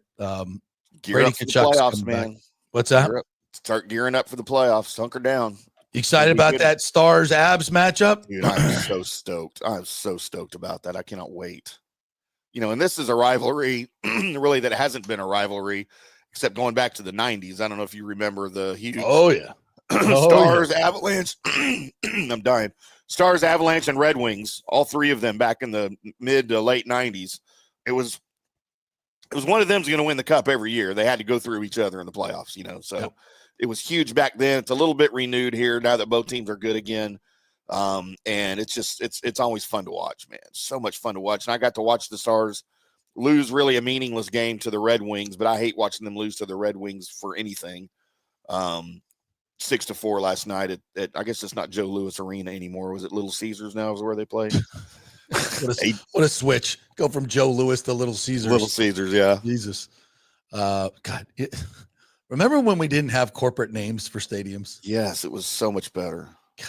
Can we go back to that? Can we just outlaw corporate names for stadiums? The Stars didn't have a corporate name on their stadium until they built the AAC, and it opened in 2000. So they played the 99 Stanley Cup, won the cup at Reunion Arena. Well, they won it in Buffalo at what was then Marine Midland Arena, but their home ice was just Reunion Arena. It was great. God, I miss that building. I hate the AAC. It's so impersonal. Reunion Arena was one of the loudest arenas. We'll do a summer show on that. What are your favorite old arenas, stadiums? The Orange Bowl, man. I grew up in the Orange Bowl. Heck yeah. 72 Dolphins. God, you want to talk about hot? That place was falling apart though. My God, it was a dump. It was a freaking dump. Oh my God, that was. I mean, in that field, I went down on the field a couple times, and it was this like thin. They called it polyturf. Right. It was like this thin poly, and there was concrete underneath. Yep, that's what they had at Texas Stadium too. Oh my God, it was awful. And it just felt like concrete. It didn't feel like carpet. Play football. There was no carpeting. No. Oh my God, how they played Zonka kick and all those. Yep. How they played on that. I have no. And it was hot. It would just radiate the heat. Yep. Oh my Lord, that place. And the Orange Bowl was loud. Yep. You know what you always remember about the Orange Bowl is the garbage flying around on the field. There was always these hot dog because it was always windy. These hot dog wrappers from the Big Smokies. They used to sell these sausage dogs called the Big Smoky, and they were fantastic, by the way. But and then the trash would be flying on the field by the second quarter. It was bizarre. But that place was. I saw so many great football games there. I saw it was 1980. Was it 83? God, now my brain doesn't work.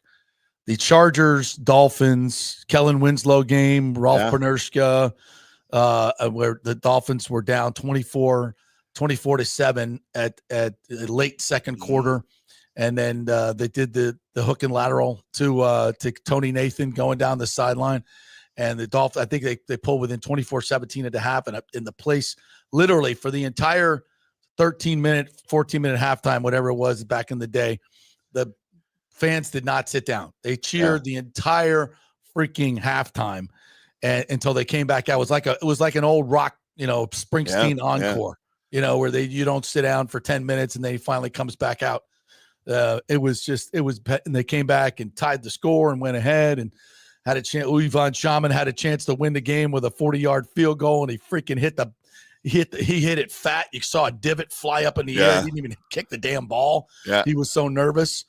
Doink. And then Bernerska missed an easy one, like a 23-yarder, and then came back and they had to carry Kellen Winslow off the field, Dan Fouts. Man, what a game that was. And I was also at the 83 National Championship game at the Orange Bowl with the Hurricanes in Nebraska. Nebraska was like a 17-point favorite. Osborne goes for 2 at the end of the game for the win when he didn't need to. If they kick the extra point, they tie, probably win the national championship. But good for him for going for it. Yeah, right. Unfortunately, that gave birth to the Jimmy Johnson's Miami reign. Right. Yeah. So many great games I saw at the Orange Bowl, and it had a little bit of Rose Bowl feel to it. It's like every time there was a big game, it just always was exciting and lived up to it, and it was loud and it was like an erector set, a steel erector set, and we sat up in the upper deck in the 300 section, and when they would start like pounding their feet, that was kind of something and the damn thing would start shaking and swaying. Yeah. And, my dad was a civil engineer. So I was like, Dad, is this thing going to fall down? He's like, no, son, this is built with corrugated fluid. And he'd go through this long diatribe of and you'd be like, okay, we're good then. Yeah, we're good. We're good then. Right. And, but it was like, wow, this is a little scary. So yeah, Kyle Field does the same thing, by the way. Yeah. What's that? Kyle Field does the same thing. The whole freaking stadium sways. Yeah. It's a little scary. Yeah. Yeah. You feel it in the press box. Or at least in the old, I don't know. I haven't been to the new press box. But yeah, the old ones before the big Johnny Manziel remodel. Dude, that whole press, you could be looking at each other. You think you're in a freaking earthquake just doing this next to each other. How soon do we start getting corporate names on college football stadiums? I mean, some of them already have them, right? When they share the stadiums, I think, but probably. I can't imagine a place like Kyle Field or Bryant Denny Stadium or the gate, where the Gators. I can't imagine those will ever have. I say never. That's probably wrong, but in my lifetime, I hope it doesn't happen. Yeah, it probably will. Everything's for sale, right? I mean, they're already putting logos and stuff on the field, right? So just that should be enough. Yeah, should be, but never enough. So the Nico Iamaleava story, Tennessee quarterback, keeps getting even more bizarre.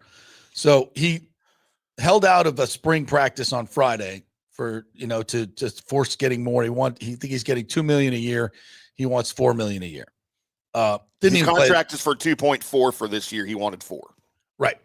So his dad, who's his representative, started sniffing around Oregon and other places to see what, he could get.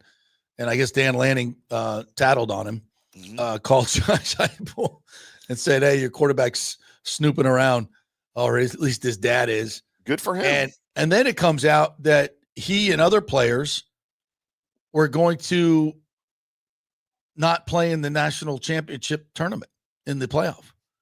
They were threatening to boycott the tournament unless they got paid.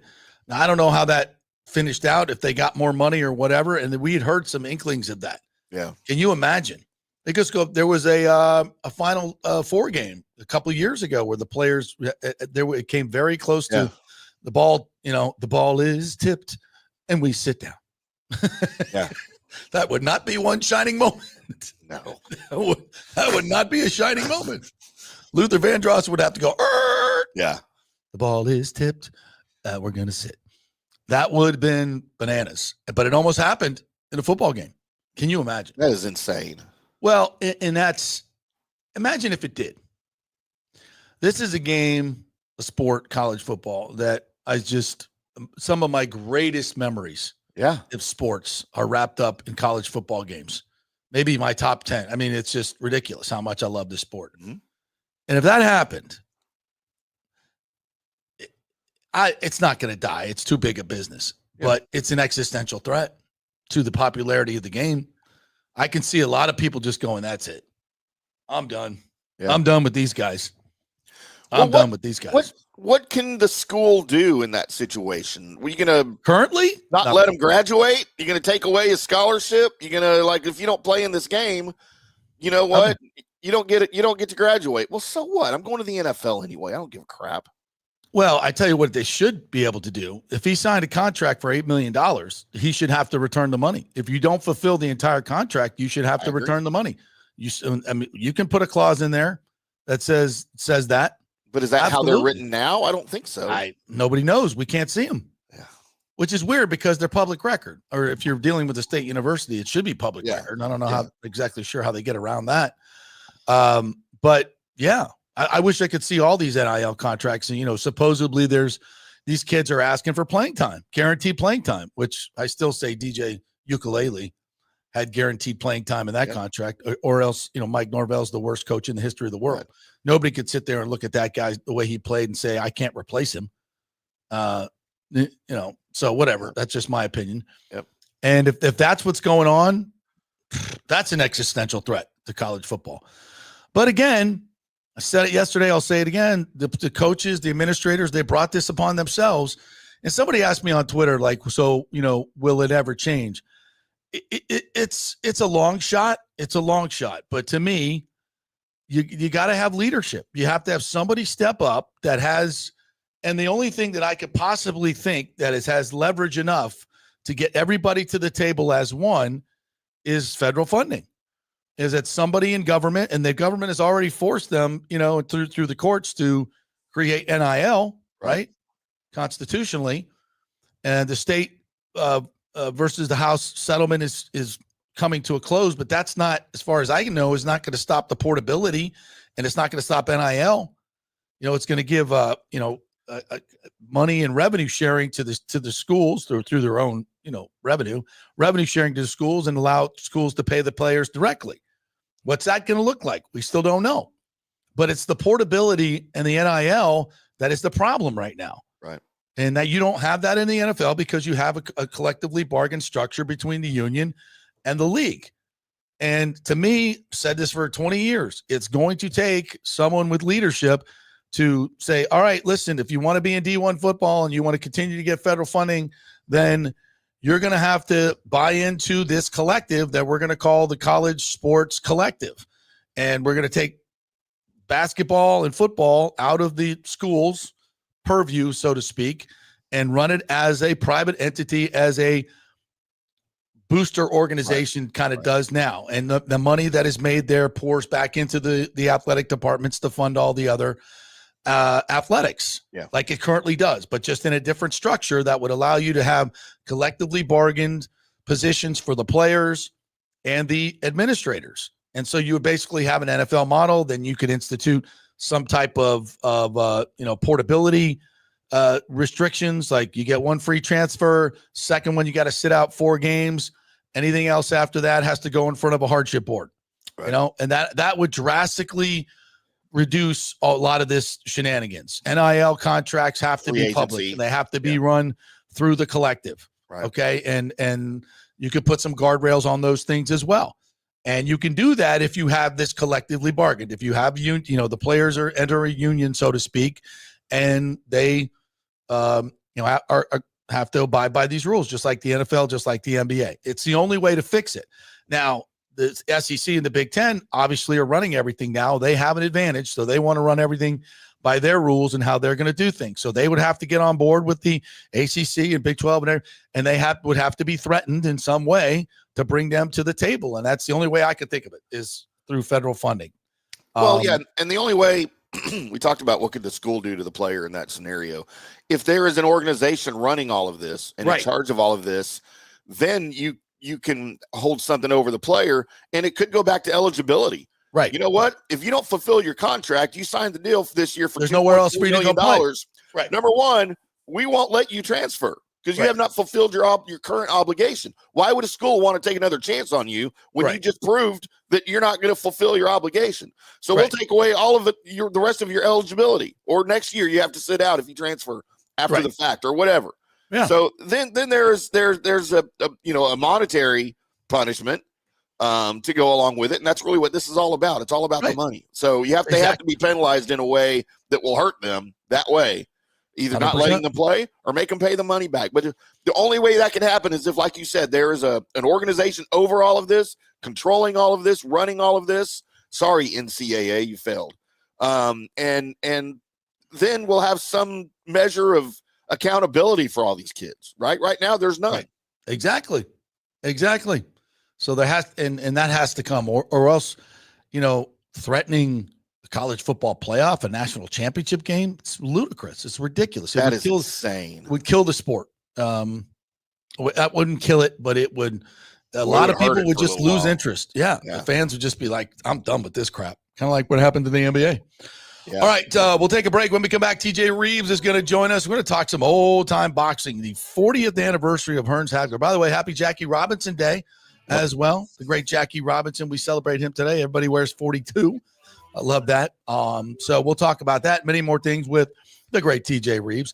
We are brought to you by the folks at On-Site Construction and Restoration. If you're looking to add on to your home, you need some restoration from the hurricane because the other place you called botched the job, go with a long-standing company. On-Site Construction and Restoration has been around for 25 years. They've been doing this.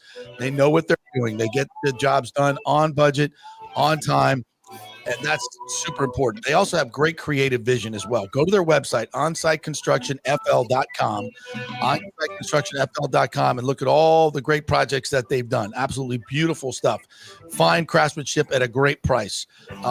So listen, you want to get it done right, go with the people that know what they're doing, onsiteconstructionfl.com. Back in 3. Hey, are you tired and broke from going to those overpriced sports bars with $18 martinis and $20 burgers? Well, head over to Riveters, now the official sports bar and grill of the J.P. Peterson Show. I love the atmosphere. It's uniquely nostalgic American, recalling the days of Rosie the Riveter. The staff is incredibly friendly and welcoming in a laid-back, casual, indoor-outdoor setting. And check out the reviews, and you'll hear this. Best Reuben sandwich ever. Amazing wings, burgers, and prime rib. The welcome you get when you walk in is incredible. The staff will call you by name. You're not just customers. You're really part of the family. So go say hello to Maha, Taylor, Serena, May, Courtney, Jamie, Christina, Lauren. Tell them JP sent you. This is a real sports bar, and we love our home teams. And they're playing the games on the TVs all the time. You won't have to ask to put the Lightning, the Rays, the Bucs, or the Rowdies on. They do the UFC fights for free, no cover. Big screens and TVs everywhere. It's the place to watch sports in Tampa. Great fresh food, amazing staff, great drinks, insane happy hour, 3 to 7 every day. Race season is here, so make sure you stop by Riveters before or after the game. It's just north of 275 on Dale Mabry, just south of Steinbrenner Field. See you at Riveters. Diamond days are back at the Gold and Diamond Source, Tampa Bay's largest jewelry superstore. You know, I love Diamond Days because right now you can get up to 20% off all the diamonds in the inventory, including April's birthstone. Plus, you can take advantage of 0% financing for up to 5 years. This means that if you finance $5,000, your monthly payment would only be $83. Best of all, your Gold and Diamond Source diamond never loses its value. And listen up, all soon-to-be newlyweds, here's your chance to win a $2,500 shopping spree at the Gold and Diamond Source, along with a wedding cake for up to 100 guests, created by the renowned celebrity chef, The Cake Girl, as seen on the Today Show. Entering is easy. Simply visit the Gold and Diamond Source on Omerton Road for your chance to win big. If you want your special someone to say yes, make sure it's a Gold and Diamond Source diamond. Visit us at 3800 Omerton Road in Clearwater. Spring means a time of renewal and Rays baseball, and the folks at Italiano Insurance want to welcome the Rays to Tampa and remind you it's time to renew those insurance policies with the now famous Italiano Insurance Checkup. Let the experienced and friendly agents shop your policy for the best price and coverage. Famous for saving me over $1,000 on our auto insurance last year and over $500 on our homeowners. Now that's a grand slam. Might as well get a double play by adding flood insurance and business insurance to your portfolio. Costs less than you think, and trust me, you do not want to risk your home or personal wealth. That's a big whiff. So step up to the plate and call 813-877-7799 and chat with the all-star agents at Italiano Insurance. 813-877-7799 or go to ItalianoInsurance.com. Go Rays! Let's go. Right now, back to the show on FanStream Sports. All right, welcome back to the JP Peterson Show here, brought to you by the great folks at Italiano Insurance. Always get that insurance checkup. If you're getting those bills and it's like, man, they just keep going up and up and up. If you've been with a company for a long time, especially homeowners insurance, they just inch it up a little every year till you're paying $1,000 more than you were a few years ago. So get it checked. Let them look around. There's companies coming into Florida. A lot of the rules have changed, so make sure you're getting the best price and that you're fully insured. And flood insurance, business insurance, all those are very, very important as well. So get the great customer service at Italiano Insurance by calling them at 813-877-7799. All right, let's bring in the man, the myth. He is your Bucs sideline reporter, but he's so much more than that. He is the great TJ Rives. Renaissance man, covers the Final Four, NFL, and a boxing aficionado as well. Big time. Always good to be with you boys. Is there anything going on right now? I mean, we got the Lightning going to the playoffs. Grudge match tonight with the Panthers, right, for playoff seeding.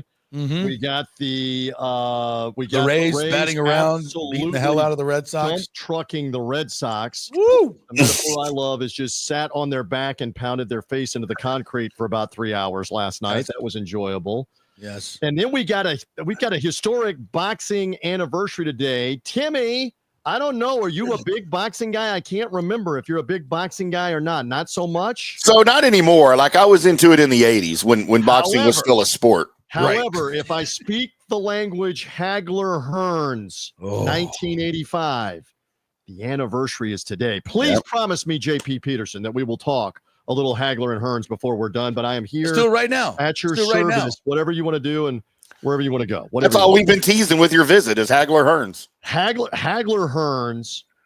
Again, there are moments that transcend everything. Like you didn't have to be a golf fan on Sunday. And Timmy, and I know you and JP are big golf guys, and I am as well. You didn't have to be a golf fan to gravitate to that. When the word got out, is McIlroy going to blow this again or not? Look at the ratings. Look at the 19 million people watching at the end of that the other night, because half of them were tuning in to see, is he going to flame out? Is he going to just gag and fall over into Rays Creek and be done or not? So there are things that transcend a niche sport, maybe like golf or in this case, boxing. And that first round in particular of Marvin Hagler and Thomas Hearns, just epic stuff. Unbelievable. 40 years later, it is the greatest opening round of any fight before or since. And it's amazing to this day that neither one of them went down with all the hellacious shots that they're delivering. So I just love reminiscing. Yes, it's violent. I understand some people don't want the violence, can't stand the violence, but Watch something else. Epic stuff that happened 40 years ago. Do you want to get into what I've been doing nostalgia wise the last couple days? So I host on many of the hats. I do have a lot of hats behind me. I host a boxing podcast with the premier insider in the sport for the last 25 years, Dan Rayfield. Rayfield, formerly on ESPN, you would know Big Dan with the hair, the goatee, the whole thing. Great insider with boxing. He's a little surly. I enjoy being with him. We have great back and forth. If you're a good boxing guy, you got to be surly. Yeah, there we go. Can't be happy. So I said to him, we got to do it. Look at this. We got to do something about that's on the screen, about Hagler Hearns and the epic fight from 1985. So I said, I have their numbers, and Dan did as well. I said, let me reach out to Al Bernstein, the legendary boxing analyst in the Hall of Fame. You know Al, obviously from ESPN, but Al was on the pay-per-view call that night. JP Al Peterson, Michaels. Tim with Al Michaels. Yeah. They're on the call. And in those days, remember, there's no internet. There are no phones. HBO. There's no pay-per-view in the home. You had to go to a movie theater or a ballroom with a ticket to watch Hagler and Hearns live on closed-circuit TV, satellite TV. Now, there was also a second call simultaneously going on in the fight, and that is Barry Tompkins, Sugar Ray Leonard, and Larry Merchant for HBO. Yeah. HBO paid like $3 million for the replay of the fight later in the weekend. So both of those chaps are in the Boxing Hall of Fame. Barry Tompkins, obviously synonymous with boxing, but also has done a bunch of college football, college basketball, a bunch of different sports for a 50-year career. So Dan and I had the opportunity to interview both of them about the madness of the opening round of Hagler and Hearns and the knockout eventually by Marvin Hagler and why this has stood the test of time. And I think you guys have the video where Al Bernstein is talking first with Dan about his call of the fight and how, I mean, he's interesting. He's self-critical about his call of the fight. And then Barry Tompkins tells the story about that opening first round and what it was like. So if you guys want to do a little tease of our full interview with these two guys, I sent you a little tease if you have that here on the program. You got that, Timmy? No, I don't. I never got it. Where did you? Never able to get that. I think I can actually give this your email to you. Let me see if I can give this to you. Right now, if I am able to, Tim Ham, through the magic of technology. Yeah, if it's in my email, I can go get it. Yeah, if it's in your email, you can have it. But I think it's in your email. You know, I was reading while you check for that. I was reading a little bit about it, and something I didn't know. You might find this funny as well. The background to the fight. Where is this part? Emmanuel Stewart, the trainer for Hearns, was pissed at him because he got a massage before the fight, and it made him very sore. Messed with all of his muscles. The best said it took his legs out. So he wanted to be it made him be more aggressive because he figured he couldn't go the distance. He added so he felt like he's going to have to. Hearns was known for the big right hand, the big ability to knock you out quickly as the hit man. And the problem is he tried that right hand literally about 25 times in the opening round on Marvin Hagler's concrete head, and it didn't knock him down, much less knock him out in the fight. So, Timmy, I think we have this in the backstage here for Al Bernstein and Barry Tompkins with Dan Rayfield and me. This is just a small part of an hour-long show that we did with these two guys. Let's see if we can play that for the audience because this is tremendous stuff going back 40 years on Hagler and Hearns. The only time Al Michaels and I ever did boxing together, whereas Barry and that group had done it, all the time. So, yeah, there are differences. I'm not saying I hated what I did, but if that's one of those times in life, because it gets replayed over and over and over again, I wish I could jump back in time and do some things differently. I think, Aldo, the fact that you mentioned that you got so excited, that's what comes across to the fans watching that gets us amped up. Because when the broadcasters get excited, but are still calling the action, it gets the rest of the folks watching all juiced up. Yeah, and it was organic. I'm not, as you know me very well. I'm not a person that goes into it with taglines or thinking about being excited. it was organic. So I guess the organic feeling of it. And I am glad I said that line at the end of the first round, which was organic and just came out of me. I'm not giving a hyperbole where I said, it's one of the great rounds in middleweight history, which is pretty much an obvious statement. But I felt like it needed to be said at that point. The only thing you could criticize that line for is maybe you could have just left out the word middleweight. It wouldn't even have mattered because that's exactly right. I could have just said one of the great rounds in boxing history, which it was. All right, so to go back to the middle of that first round, and you know where I'm coming, you finally spoke for all of us, where it's like it occurred to you, I need to say, this is still the first round, and it resonates 40 years later. I remember that. Yeah. Again, I think that, if you had to sum up Hagler-Hearns, that phrase sums it up. The way that they beat on each other, a minute and a half, 2 minutes into the first round, they're still waylaying on each other. Right. Did you take a pause at the end of that first round and go, wow, what did I just witness for a half second? Absolutely. Because, when the bell sounds, my eyelid, because Larry was like the analyst and he would talk between rounds. So as soon as the bell sounded, I didn't have to say anything, but I'm glad I didn't have to say anything, because it was one of those kind of rounds, you don't have a lot of that, there's not a lot of, and again, any broadcaster will tell you this, those are things you can't plan, you can't, I've never once said, and I'm sure if you talk to Lamps or talk to anybody who's done this for any period of time, it's just spontaneous. It's just what you're feeling at the time. And, sometimes you get them right and sometimes you don't. How about that? That's cool stuff right there, TJ. Yeah, it is. We were able to grab those two guys. And again, just a plug that it's on the Big Fight Weekend podcast feed and on the YouTube page. It's an hour separately, about 25 minutes with each one of them. I'll give you the tease that Al Bernstein says, I've probably watched that first round like 100 times. And he says, I'm still amazed the 80th time, the 90th time, the 100th time. Barry Tompkins was a little more self-deprecating and said, I don't like to watch a lot of my stuff. He goes, but I will confess, I have watched that fight in that opening round, and it's just madness. Where again, Barry, I say this to him in the interview, summed it up with, this is still the first round, about 2 minutes into the fight, as they just savaged each other.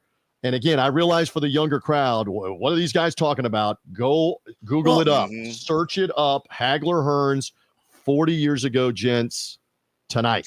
April 15th. Let's just talk about boxing.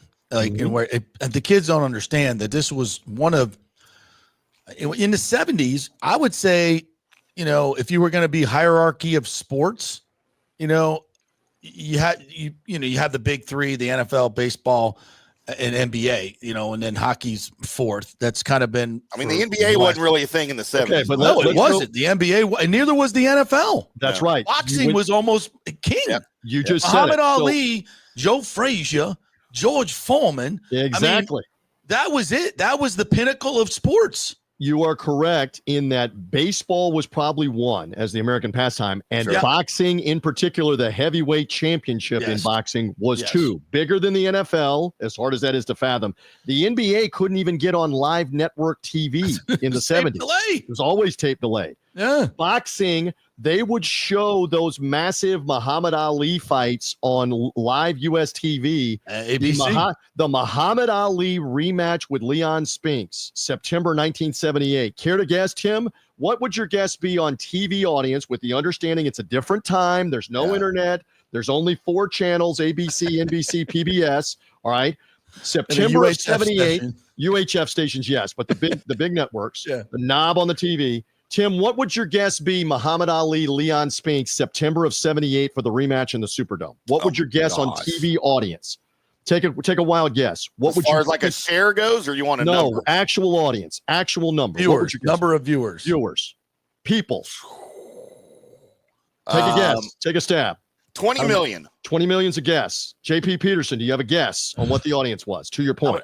I want to go a little higher. I'll say 32 million. About 90 million people. 90. 90 million. Only about 170 million people in the country at that time. 90 million people watched the rematch on ABC for Ali and Spinks. To your point about how big boxing was, especially in the late 70s, the heavyweight division. And for Sugar Ray Leonard, Marvin Hagler, Thomas Hearns, Roberto Duran, they became kind of the bridge after Ali as the next biggest thing. And they really, because they all fought each other, and this was such a big deal. They weren't ducking each other. It was before Don King and all these nuts that destroyed boxing. Exactly. And it obviously went off the cliff. They can't get 900,000 now to watch on a big event. It's a shame. But that's how big a deal boxing was. And in this time period, it was the front page of the newspaper. I know what nobody knows what a newspaper is anymore. The modern kids don't know. But not the front page of the sports section. The front page of the newspaper would have a picture of the fight and a quick recap. It was that mainstream. It was that big of a deal. And again, these two guys, the lore of boxing, the history of boxing cannot be written without talking about this fight. But how come boxing is such a the sweet science? It's such a, and it is the most primal of the sports. I mean, the UFC has done a tremendous job of marketing themselves and their fighters. And, I can't say enough about Dana White, but it's still, there are still times when I see these two grown men, wrestling on the ground and nobody's moving for like 3 minutes. I'm like, what is this? Like, what? Right. What are we doing here? Yeah, but I'm not taking away. But it takes me back to the greats. It's not mainstream. It's a niche. You have to be a fan of UFC or a fan of boxing to really care about this. The NFL we know is king. College football's right behind it, and then everything else kind of falls in line. Whether it's college basketball, the NBA, Major League Baseball, hockey, they all kind of descend down from that. But we're just making the point one more time that everybody cared about the heavyweight title fights. It was for the longest time in the 60s, the 70s, and the early 80s. And they cared about these big-time pay-per-views, which eventually— But Hagler, Hearns, Sugar Ray Leonard, Roberto Duran, they all fought each other. They all fought each other, and they were all just absolute wars. TJ, do you remember what those guys made? I had to look it up. I didn't remember. So, like the night of the Hagler Hearns, they both made a few million, right? Which was six. I just looked it up. Ungodly. What do you got? 6 million. 6 million. Hold on. I had 5.5 each. Yeah, 5.6 for Hagler, who won 5.4. In 1980s dollars, that would now represent 40 years later. That would probably represent triple. So that might be 18 million each. Probably about right. Yeah. But when you consider that an NBA player makes $45 million to play a season, or an NFL player makes $45 million to play a season, it's kind of relative. One night, But that one night, it was that big of a deal, and they were making that much money for people. Now we're reduced to the big fight being Jake Paul versus 75-year-old Mike Tyson. Exactly. Isn't that a joke? It is. What a joke. It is, but this is what it is. But this is why we can get nostalgic. So again, for the audience, for anybody that wants to know why are they going on and on about this, a guarantee. There are few guarantees in life: death, taxes, Peterson with a par putt from 4 feet. There are few guarantees in life. Wow! But a guarantee in life is go watch the first round of Hagler Hearns, and your jaw will be open. How'd you like the Masters, TJ Reeves? Amazing. How'd you like that? Amazing finish. Insane. I might have sports cried a little bit. I'm not going to lie. I got to tell you that the one thing I kept sending to everybody, I don't know if I sent it to you guys, is that he's going to be remembered for all time for whatever's about to happen, because either this ends him psychologically, this ends it. He's never going to win it, or it's an all-time moment. And boy, did we get the all-time moment with him crying on the 18th green. He is worth hundreds of millions of dollars, Rory McIlroy, but you cannot buy what he won that green on jacket. Sunday.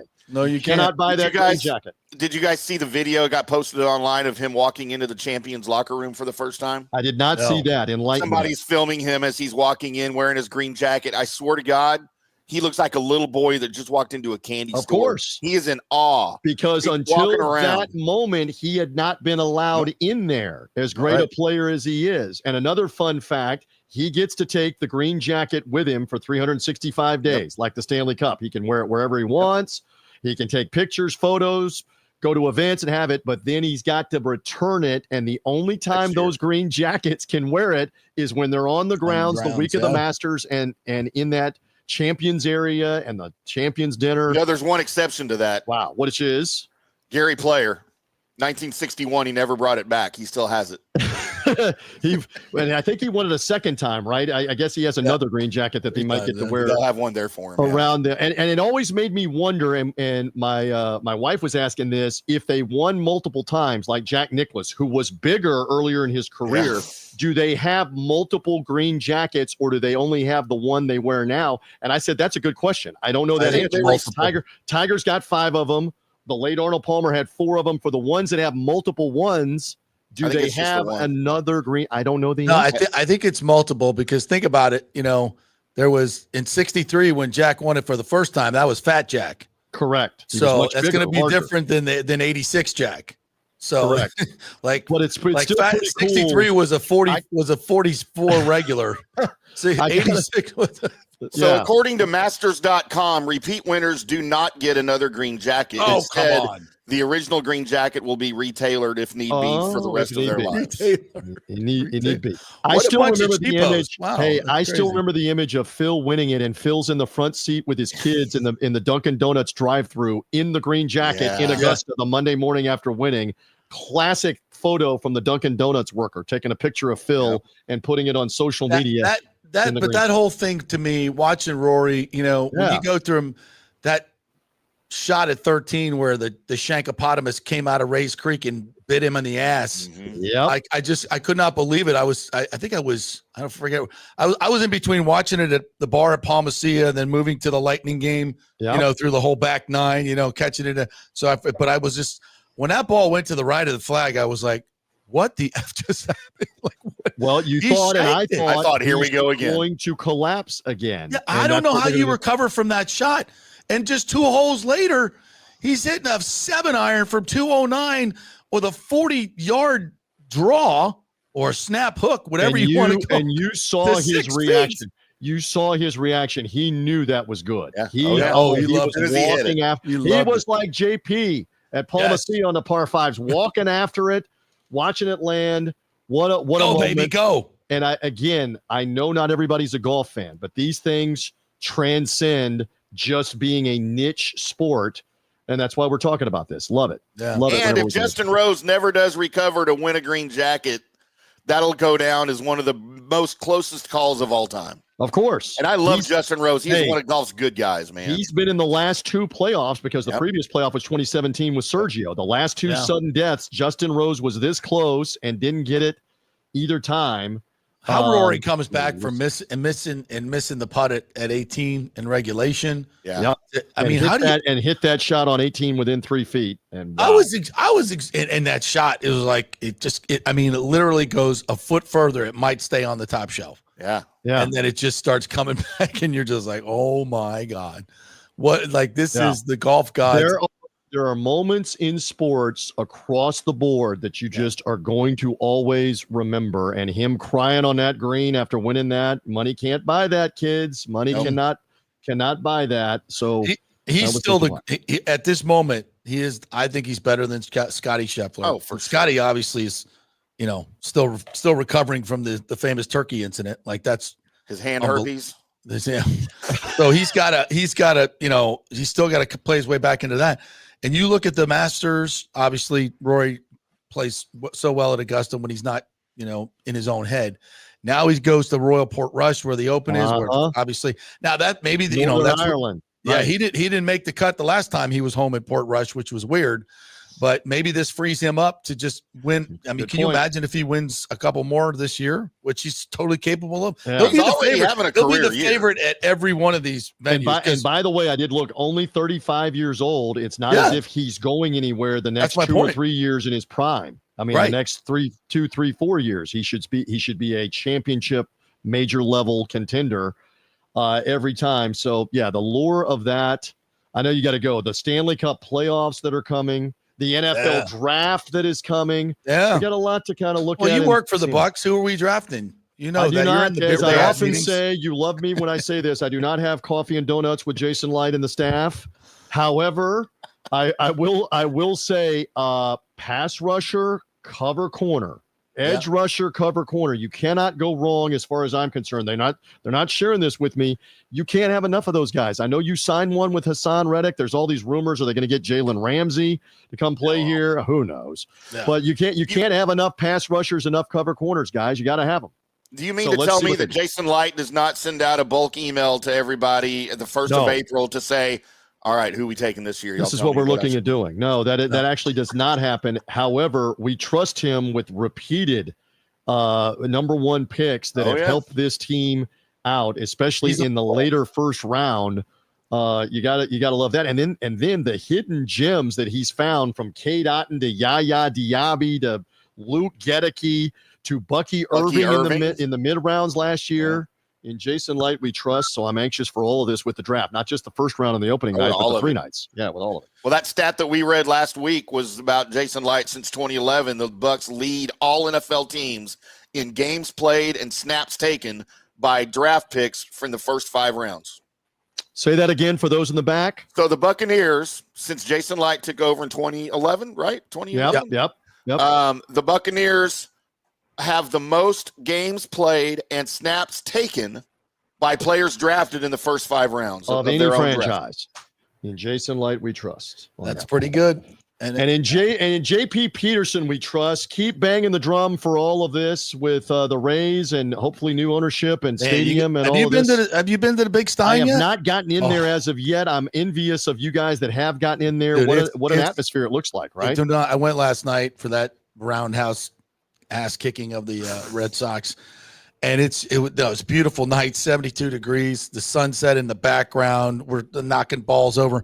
A home run ball came right at me last night. Meisner's second home run came right at me, and I got up out of my chair and I was like, I'm sitting and I'm just ready to make the play. Gloveless, bare hand, bare hand. Man, bringing a glove to a game. I understand. It hits the table right in front of us. Bounces up, hits the stanchion above us, bounces out, and a dude goes, he's just walking by with his back to the field, and it goes, and he goes, it just catches. Oh, wow. Him. I'm like, dude, that was outstanding. New shortstop. Yeah. So yeah, it's just such an awesome place to, and they may not play there again. We don't know. Take advantage of this season. Get out there. And it's going to be, we know it's going to be definitely hot, and there's going to be rain problems later in the summer. So take advantage of it right now. Now, you got great weather. And they're playing. It's not hard to get a ticket. And by the way, they're playing hard. And so let's see what happens here with this. All right, Teach. Thank you, man. Appreciate it. Great to be with you, kids. Great, TJ Reeves. Take us on the Wayback Machine. Yeah, we start going. I think we should just do a sports nostalgia, Timmy. That's what we need to do. People love that stuff. They do. I do for sure. I mean, we have such great. Once I go back and remind myself of what happened, I couldn't tell you off the drop. But once I see the video and the pictures, and always great stories come out and you remember it all, and it's great stuff. Back in my day when they had boxing, it was amazing. Maybe if we do something like that, we'll open the phones up for some of the faithful to tell us their stories. Absolutely. Too. All right, that'll do it for us today. Another incredible edition of the JP Peterson Show. We thank you guys so much for joining us. Please like and subscribe on all our social media. Send us money wherever you can. We appreciate that as well. We need to get one of those buttons where they can just send us money, Timmy. I don't know, because people they say that to me all the time. Oh, how can we do it? We just now got your YouTube page monetized, so you got to go in and hook all of that stuff up. All right, let's hook it up so you guys can send us thousands of dollars of cash every day for how much you love the show. Beer money. Thank you guys. Appreciate you. We will talk to you tomorrow with more fun and frivolity.